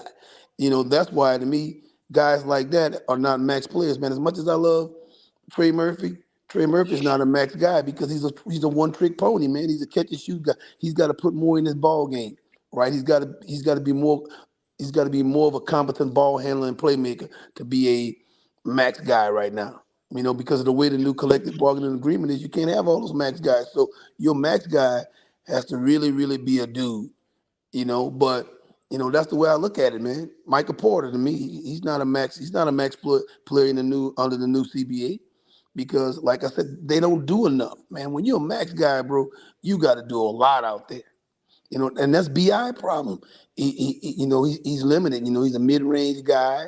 He won't change his game to meet the modern NBA. So now when you asking for a max contract, man, you can't get that because you don't do what they want max guys to do right now. Man, look who got a max contract. Wagner. Franz Wagner got a max contract. The only reason why he's got a max contract because when you look at how their roster is made up, he was the next guy up, so he got some money. But I doubt if he get another max contract on unless he do more. You got to be able to do more to get more money. But so I'm just saying from a Pelican standpoint, man, I don't think we're in bad shape. Everybody's crying about that center. But the center is not that big a guy in the NBA anymore other than a Jokic or Embiid. How many guys are like that? Anthony Davis, name another one. Miles Turner, he's a serviceable guy, but he's not a guy that makes the difference between you winning a championship or not. He's just a No, it's just his fit with us, Mo. Yeah, I agree with you. I Like agree with that. he fit with Zion like the glove, man. What he can do, they just fit. That's fine. Yeah, but you need other players around him to make that work, right? He's not a guy you're gonna build your team around. You know what I'm saying? So he's an ancillary part, right? So I get it. It's a good fit, but once again, there ain't too many guys like that, man. But the thing about us in our division now, we still got to deal with Wemby. We still got to deal with Chet Holmgren and what the boy named Hartenstein, the white brother. You know, uh, you know, to me, Oklahoma City might be the team to beat in the West, man, right now. When you look at them adding Hartenstein, so now they got a legitimate center. And basically what he is a rebounder, screener, and play defense guy. He's going to average maybe 10, 11, 12 points a game, but they're going to be 3 or 4 putbacks on the offensive end. Keep the offense moving. So that's the team we're going to have to match up with. We're going to have to not get out rebound by those guys because they're going to have a problem. They can't push up on us with DeJounte Murray like they did when Brandon was just there without Zion because Lou Dort can't guard everybody. You know what I'm saying? And Lou Dort can't guard Brandon either. well, man, to me, Brandon Ingram, you guys know what the hood. He curved. You know what I'm saying? He bent over in that game against that guy. You know I what I'm mean, saying? we can't act like the dude wasn't hurt, bro. That dude's obviously still hurt. Yeah, Nah, you would have liked to see more from him. Like I get what you're saying. Like he just man, at a certain point he just tapped out. Like he should have pinched. If you'd have pinched the man or something, I would have respected. Pinch him, bite him or something. God damn. You know what I'm saying? Lou Dort was filing the hell out of him, man. He just sitting up there just. But if you gonna play me like that, he got them long pointy elbows. Man, catch him with one of them elbows Right. and nick his face. That's what you do, man. Look, I'd have had to get ejected, bro. I ain't going what? out like that. What, I'd have man? got ejected one of them games. I'm not gonna let you play with me like that. You know what I'm saying? That's why I'm saying, Brandon is so un-New Orleans, man. New Orleans is a tough, grimy place. You know what I'm saying? So, that's the culture is not to let nobody walk up on you like that, like he got walked up on. You know what I'm saying? And that ain't That's right. so he don't epitomize what New Orleans is as a city, as a player, right? Because he's soft, man. New Orleans is not a soft place, man. You know what I'm saying? So that's the only thing I don't like about it, man. I think injury or not, man, if you'd have been up on me all in my space like that, man, you gonna catch your boat. The bench gonna empty one time. We gonna push and shove and posture, but I'm gonna let you know if you stick your head up in my chest like that, I'm gonna get you up off of me, man. Yeah, it got to be a consequence. Yes, you just can't treat me like that, man. I'm not letting you do me that, man. I'm gonna bowl the shit out of you. You know the funny thing no more? What? If he would have did that, that would have forced the referees to call the game different. Yeah, because if I'm getting fouled That's and right. y'all not calling fouls for me, all right, I'm taking it in my own hands. That's right. You don't want me to take it into my own hands, then you got to be more respectful with how you call it. I know I ain't Well, gonna get every call, but if the dude game was gonna getting get hanged, nasty, man. It was crazy. bro. Right. If If you the don't game, never get mad, there ain't no consequence for them calling it bullshit like they is. Then shit, they gonna keep doing what they doing. Lou Dort man, gonna keep doing what he do. that's That's what right. I'm saying. Man, the one I respect Lou Dort because he made the game nasty and grimy. So if the game is nasty and grimy, then I got to be able to get nasty and grimy too. I mean, That's I right. just need to know the rules. Are we using guns, knives, or what? I mean, let me know what I need to come to the party with. You understand what I'm saying? So if I know that, then I'm bringing mine with me, right? So I ain't showing up there with nothing, man. Brandon Ingram, he showed up there with nothing. He didn't read the invitation. Come on, man. that's all. That's all I'm saying. But I'm gonna give him the benefit of the doubt because if you put Ingram on a court with Zion and Murray, it's a different game, man. He's the third guy. You ain't on him like that, So he's not a bad third option for you, man. And then CJ's not a bad fourth or fifth option for you. All right. And what you think about this, man? About Bi being out there and Zion, like what you mentioned with DeJounte. We remember what Bi looked like with Lonzo Ball. You think that version of him can come back with To DeJounte me, Murray? you got to start Bi, right? And you gotta hope he emerge. And the reason why is because you still have the option to trading him at the trade deadline, right? So you want to keep his value high. So you hoping what happened if Bi all of a sudden averaging, let's say the Pelicans in the top 2 or 3 teams going into the All-Star break, and Bi is averaging 21, 22, 5 and 5. Now it looks different, man. And let's say he's shooting 38% from three, and he's taking 6 threes a game. Man, all of a sudden now the narrative changed, right? So now, if you want to sell now, he's no longer a distressed asset. He done brought himself back up to being something that somebody else want and looking for. So now, if you decide to move him, now you can get a king's ransom, right? I mean, that's what you're trying to do. So you don't want to devalue him by not playing him and not letting him get shots because he's still on your roster, and Bi is still young, man. All Bi got to just say to himself is, look, it would be different if Bi was 34, 35 years old. Man, come on, man. Just catch and shoot, man. What you should be doing in the gym right now. Everybody says Bi works hard. He should be in the gym right now, putting up 500 jump shots from every angle, every catch and shoot situation he can in the summer right now. And then you also have to realize that Bi has to have been humbled behind all of this, knowing nobody wants it. Everybody's saying your game is old and antiquated. You can't adjust your game. You don't think he's hearing that? You don't think he see where his value is? So it would behoove him to be in that gym, working on just catch and shoot threes. Right? He already got the mid range game already. He don't need to work on mid range. Man, catch and shoot threes, getting the ball off. I mean, I don't think he's a dumb guy. So at this point, it's just like every NBA player is a businessman to themselves. They're a one man corporation, right? So it's just like QU being in business, man. You're gonna adjust to the market, right? Because why? You want to keep making profits, right? So at this point, if he want to keep making money, then he has to adjust to the market. So he has to become a better catch and shoot 3-point shooter. If he adds that to his game and take that more consistently and shoot 38, 39%, all of a sudden his money gonna change again. You know what I'm saying? Right. I mean, it makes sense. It It really make does. man, life is common sense, man. We complicate stuff by being stupid, right? Man, this Yeah. is who I am. Man, let me explain to you this is who I am bullshit. The one thing about being a human being, we have the ability to adapt, right? Yes.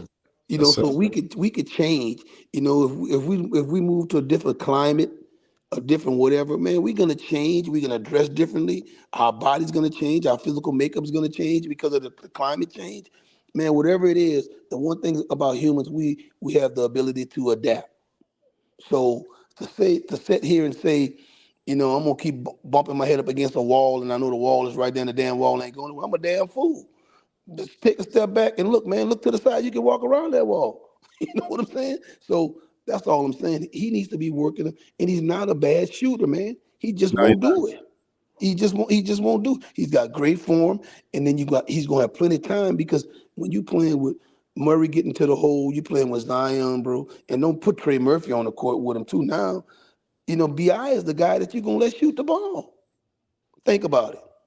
Mm-hmm. He's gonna look, he gonna be able to have all the 3-pointers he want buffet style. All he got to do is just step up and make those 3-pointers. And then to me, what I don't understand. What leverage does CJ McCollum have over the franchise where he's got to be a starter? But he's not gonna show up if he under contract. That's his job. If they move you to a new spot on your job, you need your job because you got a mortgage. What you gonna do? You might be mad, but you know what you're Who gonna do. You're gonna show up who tomorrow. got the nuts? Who got the nuts to tell CJ McCullough he not gonna be a starter? Will, That's what I see. We pay. Willie don't have the nuts to. Willie not gonna do that. Willie treats CJ McCullough like he a number one player on the team sometimes. CJ Well, out there taking more shots than Zion and D- Bi. Man, DC, they not about to sit that dude down, man. DC, I can calmly tell Yeah, you. and y'all know he it. can't They start. should He can't they start. should sit him down, but He You, can't start on this team. they He should can't. sit him down and Trey Murphy should start, bro. you see that you asked the question, and I'm giving you the answer calmly, and I'm gonna tell you Oh, they how. not gonna do it, bro. And I'm gonna tell you how Willie's going to do it. He's gonna call CJ in the office and say, "CJ, I got to talk to you about something." And then he's gonna sit CJ down while he's sipping on while CJ's sipping on some wine in his office. He's gonna say, "Hey, I'm calling you up so you can, I'm calling you up so you can I'm step on." calling you up so you can sit on the bench. That's what he's gonna tell. CJ gonna look at him, Let me tell you something, bro. and he gonna say, If I'm CJ "Yes, sir." McCollum, let me tell you something. If I'm CJ McCollum, I accept that role. And the reason why I would accept that role, it's going to cut back my minutes. It's going to extend my career. And then I'm going to be stronger when we're going into the playoff because I'm not playing all those minutes, right? Not saying some nights CJ going to close the game because CJ can get hot and go get you 35 in a night. But it all depends on what the night is. To me, it would extend my career. And then being a team player, you got to be able to say, just like Russell Westbrook went and say, hey, man, look, I'm going to go to the bench, in order Yeah. for the But team to work. CJ is selfish, man. CJ not a point guard. CJ to me don't have an all the way team first mentality. Man, is CJ CJ, a scorer at heart, and he bought him. And what's best for him in his mind, if that's to go to the bench, he'll do it. But we don't know how he thinking. I just don't see him as the type of guy that's gonna man, want to be benched after being somebody that just started all his time in the league. He hang his hat on his career points he done averaged and how many times he made it to the playoffs and all of that. I don't see him ready to take that seat, man, you and talking I don't about, see them trying to force him too much to do it when they paying man, him $33 million. And if it don't go well, they can't really trade him nowhere. man, $33 million in the new collective bargaining agreement is chump change. Look, In the new collective bargaining agreement, but we still operating under the salary cap of the old collective bargaining not agreement. So next year. $33 million. Next year What kick next in. year? Next year a different story. That's why I said we could trade CJ next year. We can't trade him this year. Man, you talk about CJ. You talk about CJ like that's Gail Benson's son she put up for adoption that she done some slick stuff with Man, the back way in the the day. way the way they the way they talk about CJ, man, and acquiescing to him, bro. That's how I see it. CJ Um, came to the scene and they try to make him the vet or the leader of the culture of the team. They always talking about CJ always showing up and his ability to do this and do that. He is what we view Herb Jones as far as the culture of the team. That's how they look at CJ, or that's how they talk about him or masquerade him around, man. And he done came here, and it's hard for us to get people. So they try to do their best to keep their name good with a guy like CJ McCullough, who is a part of the President's Player Association, right? So you piss him off, is it harder for you to trade for other guys in the future? Maybe, maybe not. But How the Pels think about it. Man, as long as you got whatever you need to trade people with, man. Yeah, man, them guys ain't playing for free, man. CJ didn't come down there for free. Ain't none of those guys in the NBA playing for free. So the bottom line is, if you winning and you got a good program, they gonna come. So to me, CJ got to go to the bench, man, in order for that thing to work. So Yeah. you gonna start because somebody gonna start at center. So you're talking about Zion, Bi, Murray, CJ, and whoever the center is. So that means Herb Jones and Trey gonna come off the bench. Well, I mean, that's the thought process is a lot of people believe that CJ McCollum will start because it's two things that I'm hearing. One is the money he makes, and the second thing is the 3-point shooting that he brings off ball. Is while some people believe that CJ McCollum will be in the backcourt as a starter. Now, you know, So you're bringing Herb and Trey off the bench. bringing Herb and Trey off the bench. That's Deep. I know. That's a deep ass team, though. I know that. Yeah. See, that's the rationale, though. It's like, okay, because everybody want to see DeJounte Murray and Herb Jones for On the obvious court together. Right, starting together. That's a fierce backcourt because Herb is a 3D guy. He shoots the ball. CJ off ball of DeJounte Murray. Now he's a liability defensively speaking, but off ball shooting is perfect for CJ. They're looking at that because they want a 3-point shooter of sorts that's like that in the starting lineup. And they're looking at Herb like Herb would become a. And I don't buy into the Herb Jones offensive liability thing, but that's what the logic that some are coming with the CJ. You know something? Yes, sir. Pelicans got some first world problems right there. That's not a bad situation to be in right there. Man. No, it really isn't because like we said, CJ McCollum does provide some defensive issues. He really does, but off ball CJ is difficult to argue against in the starting lineup with Ingram, Zion, and whoever the 5 is going to be. And then off the bench, Jose Alvarado, Herb Jones, Trey Murphy. That's a stellar bench with defense and offense. Right. Hawkins. So that is, it actually looks a certain kind of way. Just people would love to see Herb and DeJounte in the starting capacity. That backcourt is fierce. Man, but I get it though. Right. That's a deep team, man. We talking about right now. I mean, when you start to talk about it and you start to think about it, it's like, God damn, that's deep, right? Because man, you got the other teams got to match up with that. I mean, how many people gonna have a second unit like that? When you look at those teams don't have depth right now. Maybe Dallas might have a little bit of depth.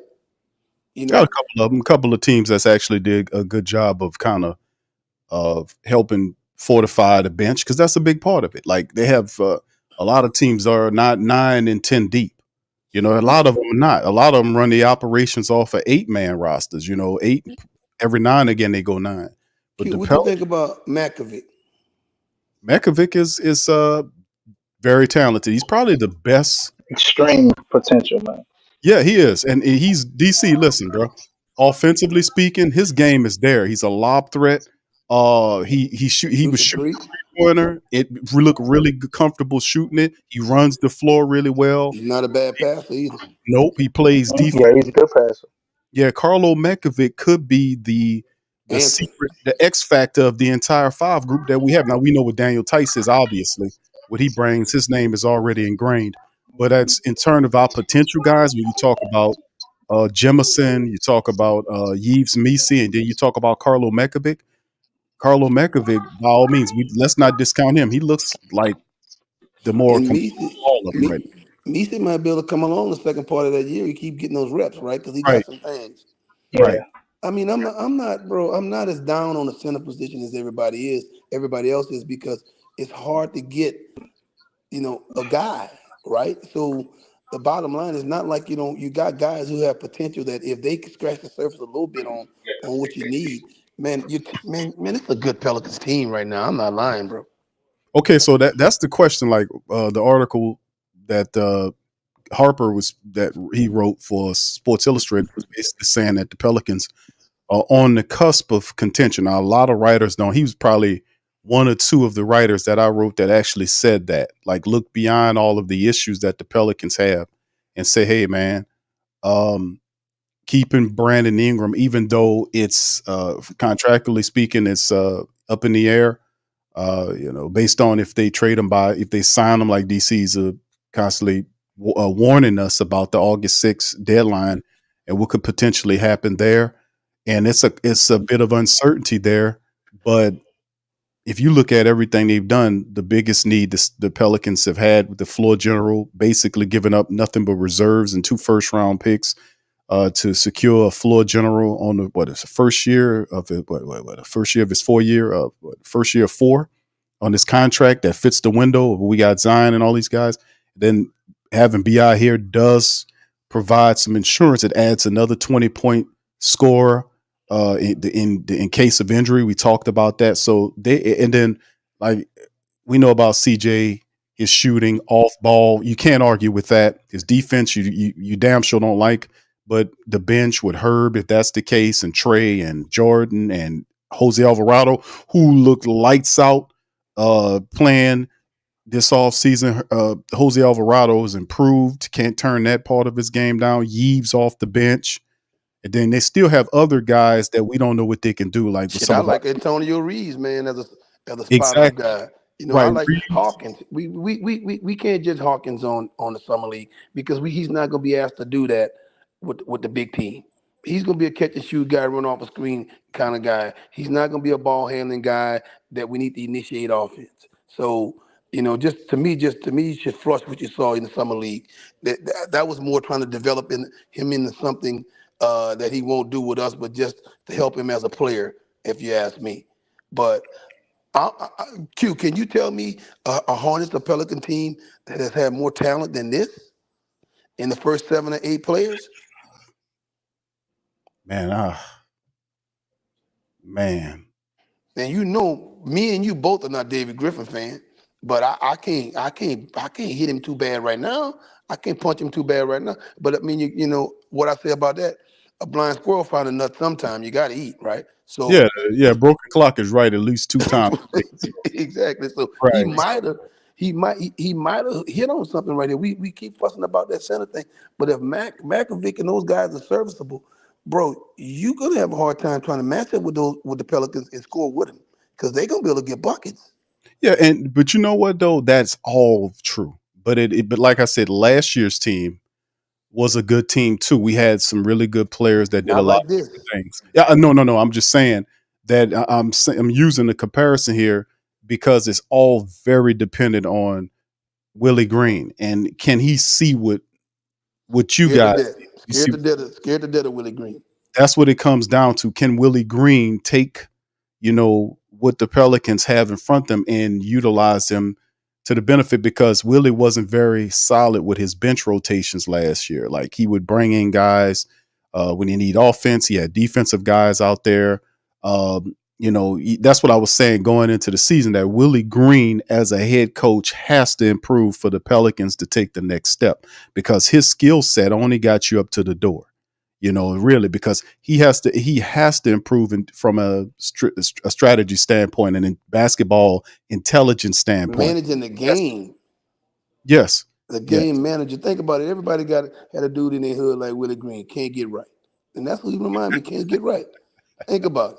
Can't get right, man. I mean, but the answer's there though, brother Moles. I mean, if Willie Green incorporates, because he has a pretty just like we have a deep team, he has a pretty damn good group of assistant coaches with him. He really does. He got some good guys there.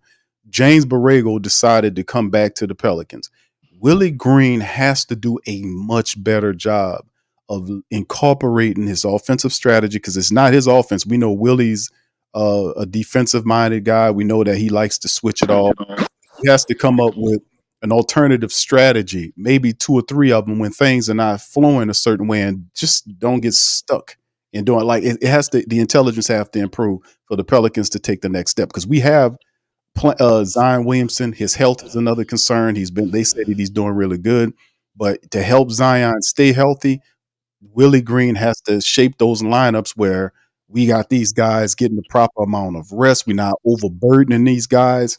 that's all within his hands with these rotations. He has to figure out which guys off the bench get steady minutes.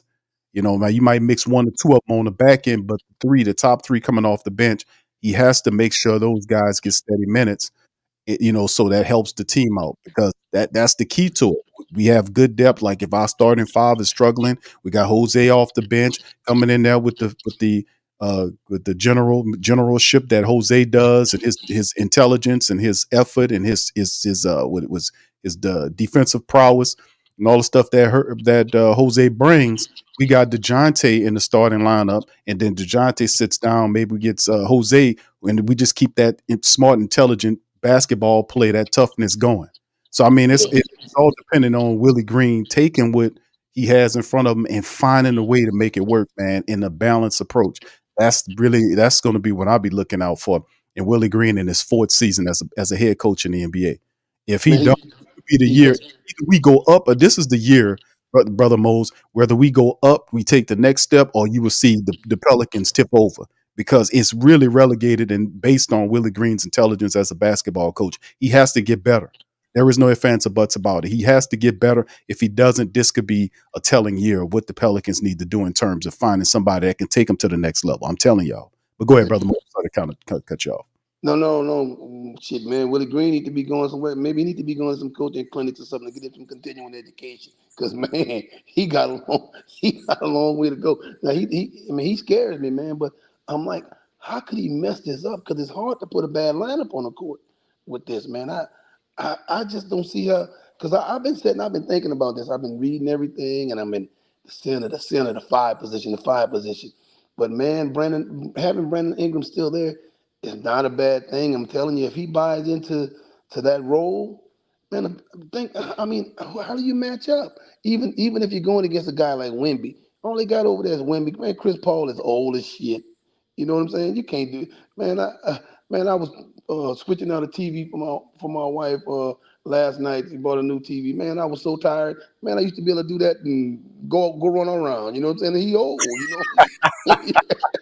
Think about it. I just took a TV out. The TV beat you there, Brother Moses. Man, I took the TV out the box and I had to move the other one upstairs, man.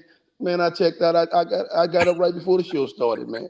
So I'm telling you, man, and that's Chris Paul right now. You know, I used to be able to move a whole house, you know, back in the day. But don't get me wrong, I finished the job, but it wore me out. You know what I'm saying? So that's all I'm saying, man. So I'm not worried about, you know, them. You know, you still got to worry about Luka and Kyrie. They're gonna be formidable in our division. Houston was looking for a big trade, but they couldn't get it. So they basically still got the same team that they've been having. And to me, they're really the island of misfit toys, right? Because they got, you know, too many duplicate players that's still young, which to me they're the ones that should have made a trade with somebody, because they got too many guys coming up on contracts that they can't pay all those guys. Right. So to me, they're almost doing, whoever their GM is, he almost doing the same thing that David Griffin did last year, held on to Brandon Ingram too long, right before he lost his value. That's what they're getting ready to do, is back themselves in the corner with those players, and they're gonna have to offload some of those guys because they can't pay all of them. Right. So, you know, everybody's not good at this you know, building team kind of thing in the NBA, man. You know, just like we were laughing at Landry Fields earlier. You know what I'm saying? All of those guys are not good at this, man. And then you take Danny Ainge. To me, Danny Ainge is being stupid, because, you know, he got this reputation for, you know, fleecing the New Jersey Nets on some of those deals. Now all of a sudden now he think he can fleece everybody. So he holding on the players too long, thinking everybody just gonna give you what you want. Everybody ain't dumb.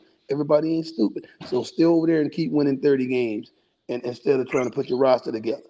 You know, trying to win trades. Are you trying to win trades, or are you trying to win basketball games? Right. That's the issue right there. So I feel like I really feel like we're in good shape if Willie Green don't screw it up. But Yeah, That's saying a lot. That's saying a lot, Mose, because don't need no more Willie hate. Green, man, hey, man, Willie Willie Green can find a way to screw it up, bro. You know what I'm scared Willie Green can definitely find a way to screw it up. You know what I'm scared Willie Green gonna do? He gonna burn the What he roof. gonna do? He gonna burn the roof. Gonna what? He gonna burn the rule, huh? He gonna burn the roof. You know what I'm saying? Man, look, Willie Green still need to do one thing to win my confidence, Mo. What? He ain't been able to do this one thing in 3 years. What? Willie Green need to know when to call a goddamn timeout. Willie, Willie Green got to do the basic fundamentals, man, to get me to buy into him. Like he messes up the flow of a game, bro. He watch us getting burned, getting cooked. I mean, they get up by goddamn 20 before Willie call a timeout, man. Any other competent coach, a team run off an 8-0 run, a 10-0 run, they call them timeout trying to get their guys regroup. Willie just let their ass get ate up to where we can't even come back in the game. DC, I'm telling you, he gonna burn the roof. You might well throw the gumbo away, man. You burn the roof. We went the whole season, Mo, of losing every close game in the first quarter. We did no adjustments, no different lineups at the end of the game, nothing, man. We ain't trying nothing different, bro. Well, he doesn't have a feel for the game, and that's what the issue is. Being a game manager, right? You know what I'm saying? When I He's mean not game, that. That's what we need. We need somebody to be a game manager with all his talent, bro. You just need to be able to stay out their way. Hey, man, did you guys watch that the WNBA All-Star game against the USA team? Yeah, I seen it. And you saw when Enrique Agumawale got cooking, they wouldn't take out of that game. Yeah. When somebody cooking, bro, I don't care what my substitute rotation was or my pattern was or what we pre-planned the game. Man, at that point, we got to deviate. And then now all of a sudden they miss 2 in a row. Okay, now I can get them out and get the rest. But if they hitting 4, 5, 6, 7, 8 shots in a row, man, I'm not pulling you out the game because that was what we thought of. Man, everything changed. That shit got to be fluid. You know what I'm saying?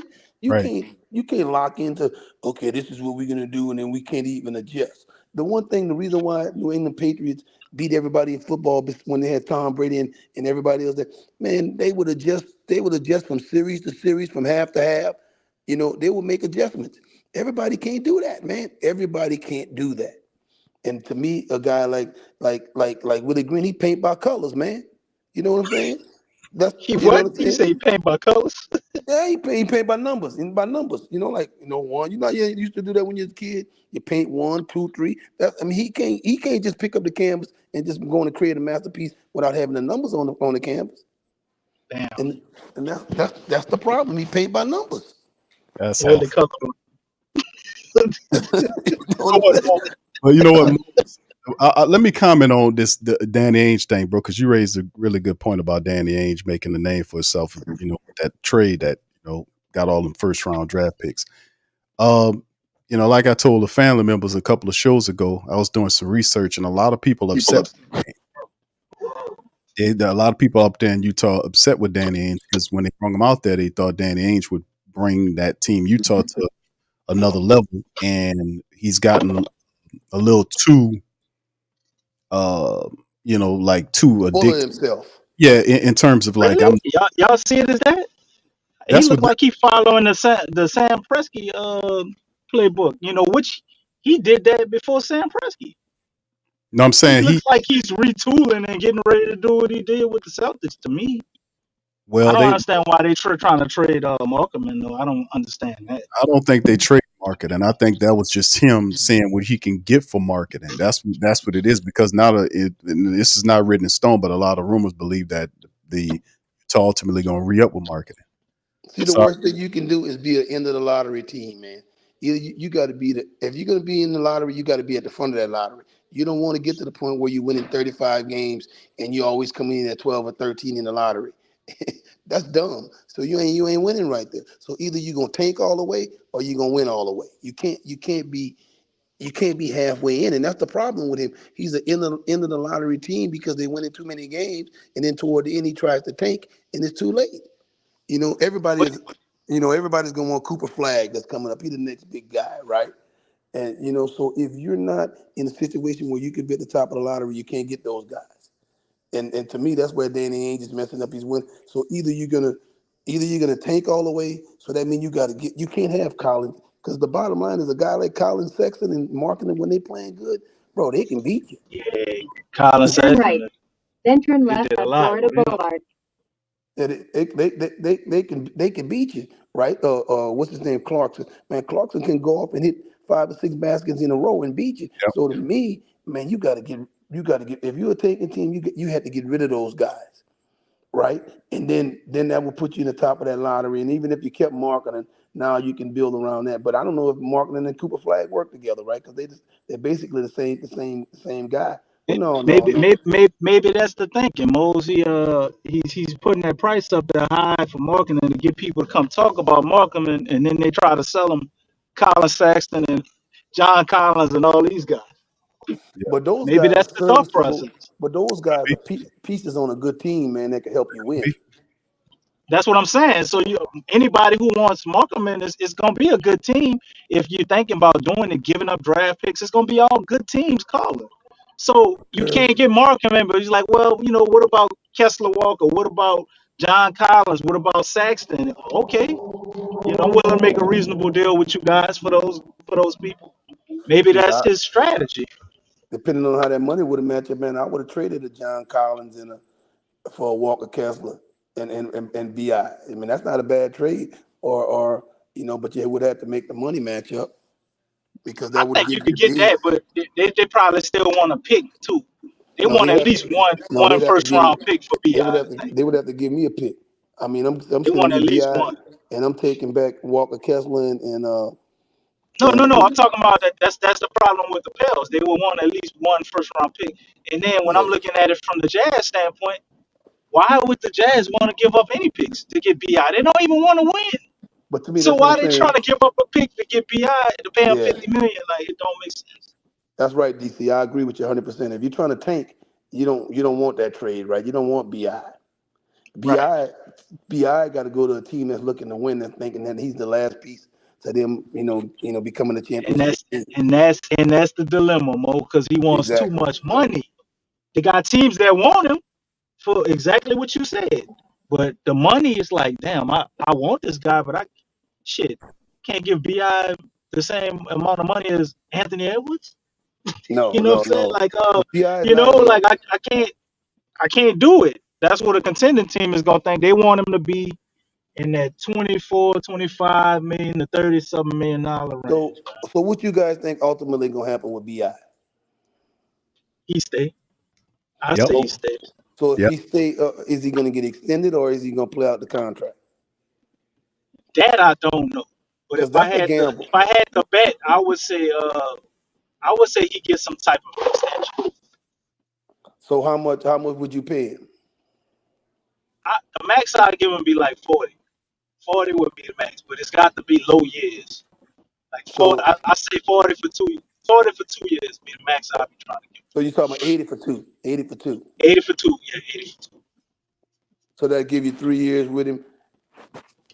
Yeah, and Right. then what you can do is maybe do to me the way you do it because of the salary cap is going to expand, so you might go 35 and then you pay him 45 the next year. However you want to do it, man. Yeah, I don't think that's a bad deal. You got him now. You got him for 3 years. You got him under contract, so You get your big money after that. Yeah, but I show him Paul George. I'm like, man, look, you ball out, bro. Look what Paul George got at 34. yeah, but He still got 48 million, man. But see, that's the toughest part. See, what y'all just said is very good. But the hardest part of that is getting BI to acquiesce to that. That's the biggest part of the game. You got him over the trip back. He don't really have a choice, man, because I don't know. what's gonna happen is he plays out his contract, right? If he play out his Mhm. contract, right? He go to free agency. That's the same type of deals that's gonna be waiting for him. Well, he ready to, Because but he willing to they're take not. that. Though that's the whole point. DC. That's We don't know. We don't know that. We don't know that for sure. So who's got the leverage in this situation? I say I BI. say right now the Pels got the leverage. As I of say now. BI. I say BI has it. I said it's neutral because I don't see anybody winning right here because BI is gambling if he play it out for 36, and the Pelicans are gambling if they don't try to get nothing from him because he can walk. But to me, is it a situation where BI gonna let them walk, or he's gonna do like Saquon Barkley did the Giants? But Man, I ain't letting your match I nothing. think we still have his bird rights though. So he That's right. goes into free agency, right?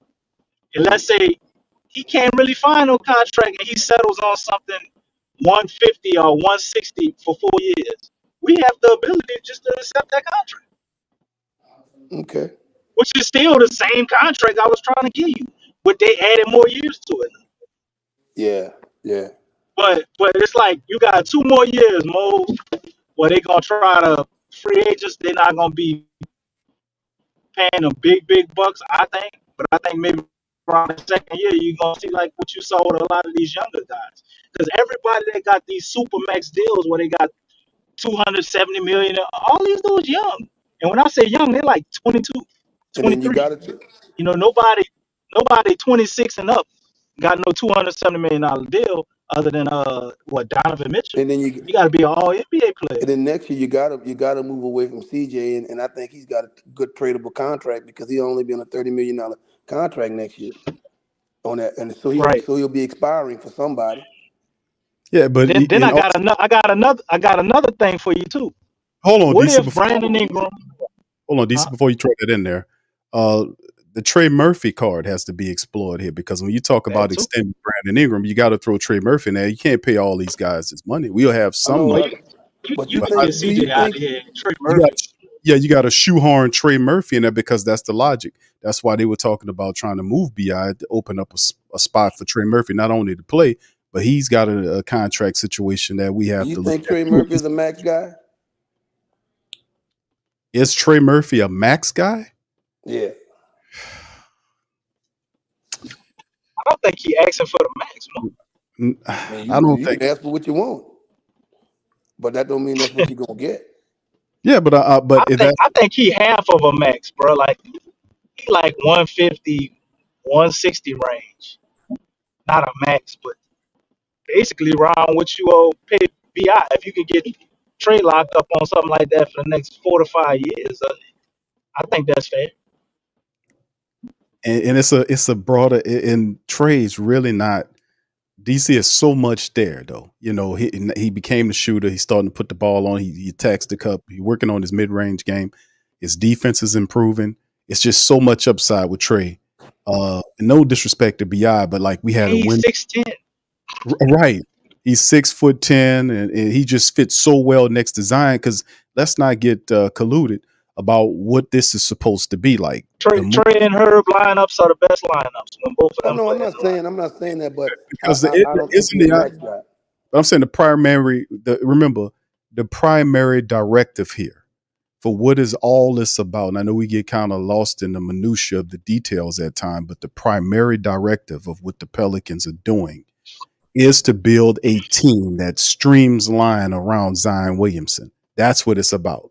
So if that is indeed the case, then Trey Murphy makes sense, and the Pelicans, DC, Brother Moles, are going to have to find something for BI. You're right, DC. We covered that for the bird rights. Pelicans do have his bird rights. Yeah, absolutely. The market would dictate what Brandon Ingram gets. But like I said, man, the primary directive is to build a team around Zion Williamson going forward. Does BI fit in that? So, I mean, if he doesn't, that's why it has to be looked at for him to either some kind of way they're going to have to make it right to move him or whatever the case may be. But that's you got to get him under contract, and then he's easier to move under contract. That's true. But will he take the deal, though? DC says he didn't have a choice. You got to take the deal. I say he does have a choice, and he's playing to that choice. What his agent is telling him, hey, man, you might not get it now, but I'm telling you, in the future, there's one other caveat to this. And my man 504 Doc brought that up last show. Thought it was an excellent point. He said BI is asking for $50 million because he really don't want to be traded. He don't want to leave, and he know nobody ain't gonna give him $50 million. So all of this could be a part of him working out a deal with the Pelicans to stay. He's constantly, reaffirmed that he didn't want to leave. He said at the end of his press conference, as you show right here, Big Q, I know that, that's man, we need a point guard. We need a point guard. They got the exact point guard that I'm sure he probably would have handpicked himself. He been knowing DeJounte Murray since they was in the 12th grade. That these guys said. I'm like you, but I'm about to tap out on y'all. I got another obligation. All right, brother. Y'all do y'all thing. All right, brother. All right, well, it's good stuff, man. All right, man. I can't wait till next week, man. Oh, thank you, sir. We're Oh gonna yeah, holler. man. We can't wait to have you back, bro. All Be right. safe out there, brother. Go ahead, B. I'm about to call you BI. DC, go ahead, brother.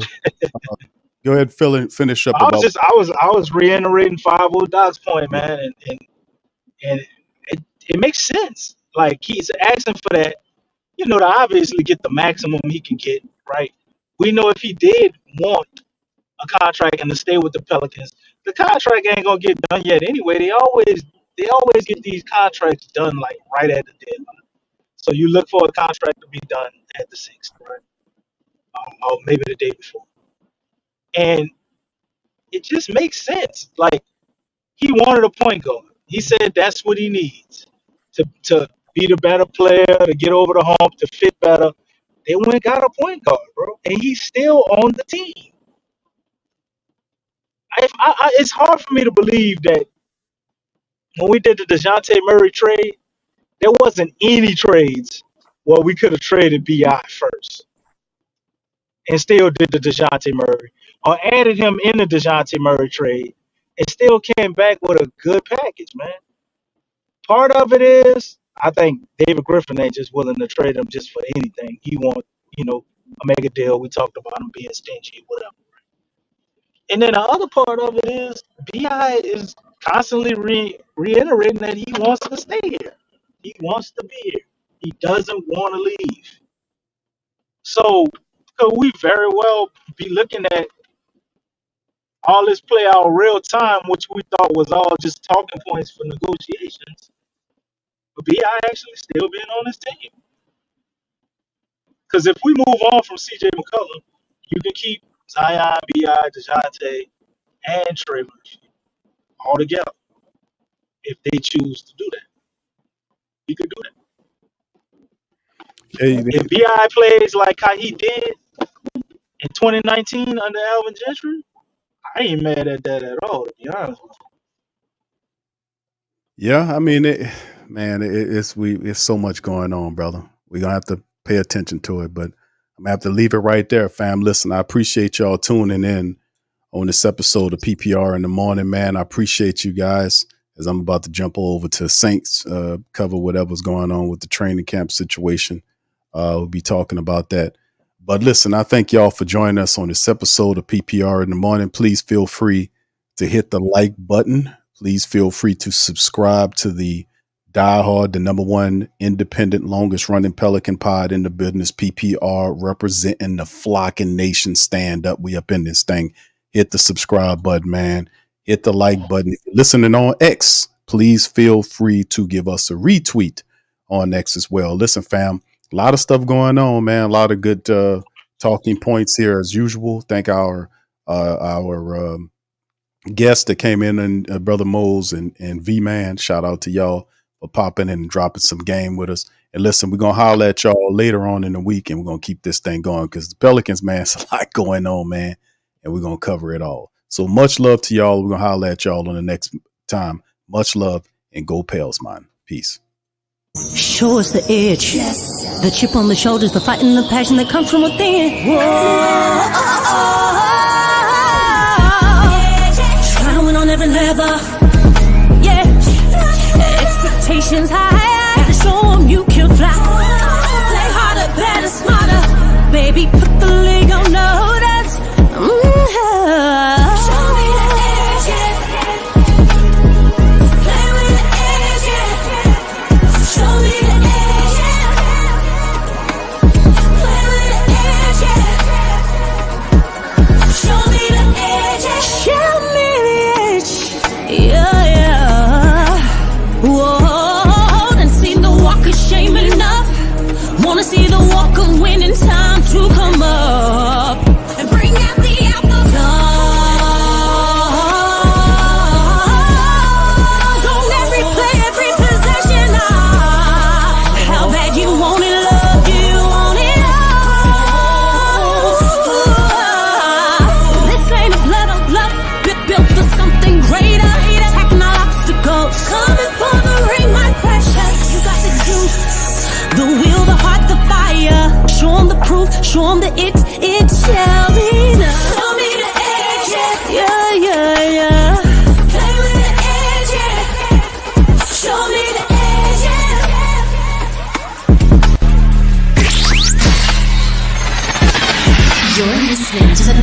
Postgame Report on the PRO Media Network for all things Pelicans.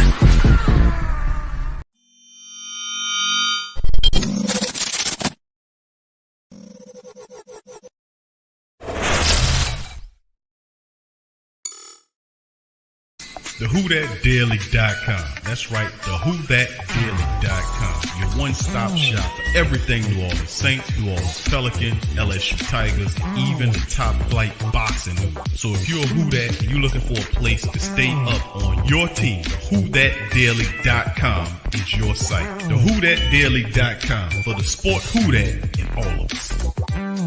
That's right, the Pro Shop is the platform store where you can go and buy all the latest merch to support the platform. Available at the Pro Shops, we have dozens of hundreds of products available for you and your family. Unisex tees for men and women, hoodies and sweatshirts, tank tops, kids and baby items, long sleeve tees, mugs, pillows, wall art, bath bedding, face masks, phone cases, stickers, bags, fanny packs, socks, hats, and many other items. Please feel free to check out the Pro Shops. The link is in the description section below. And remember, it helps the platform continue to grow. So check out the Pro Shop and Who That too.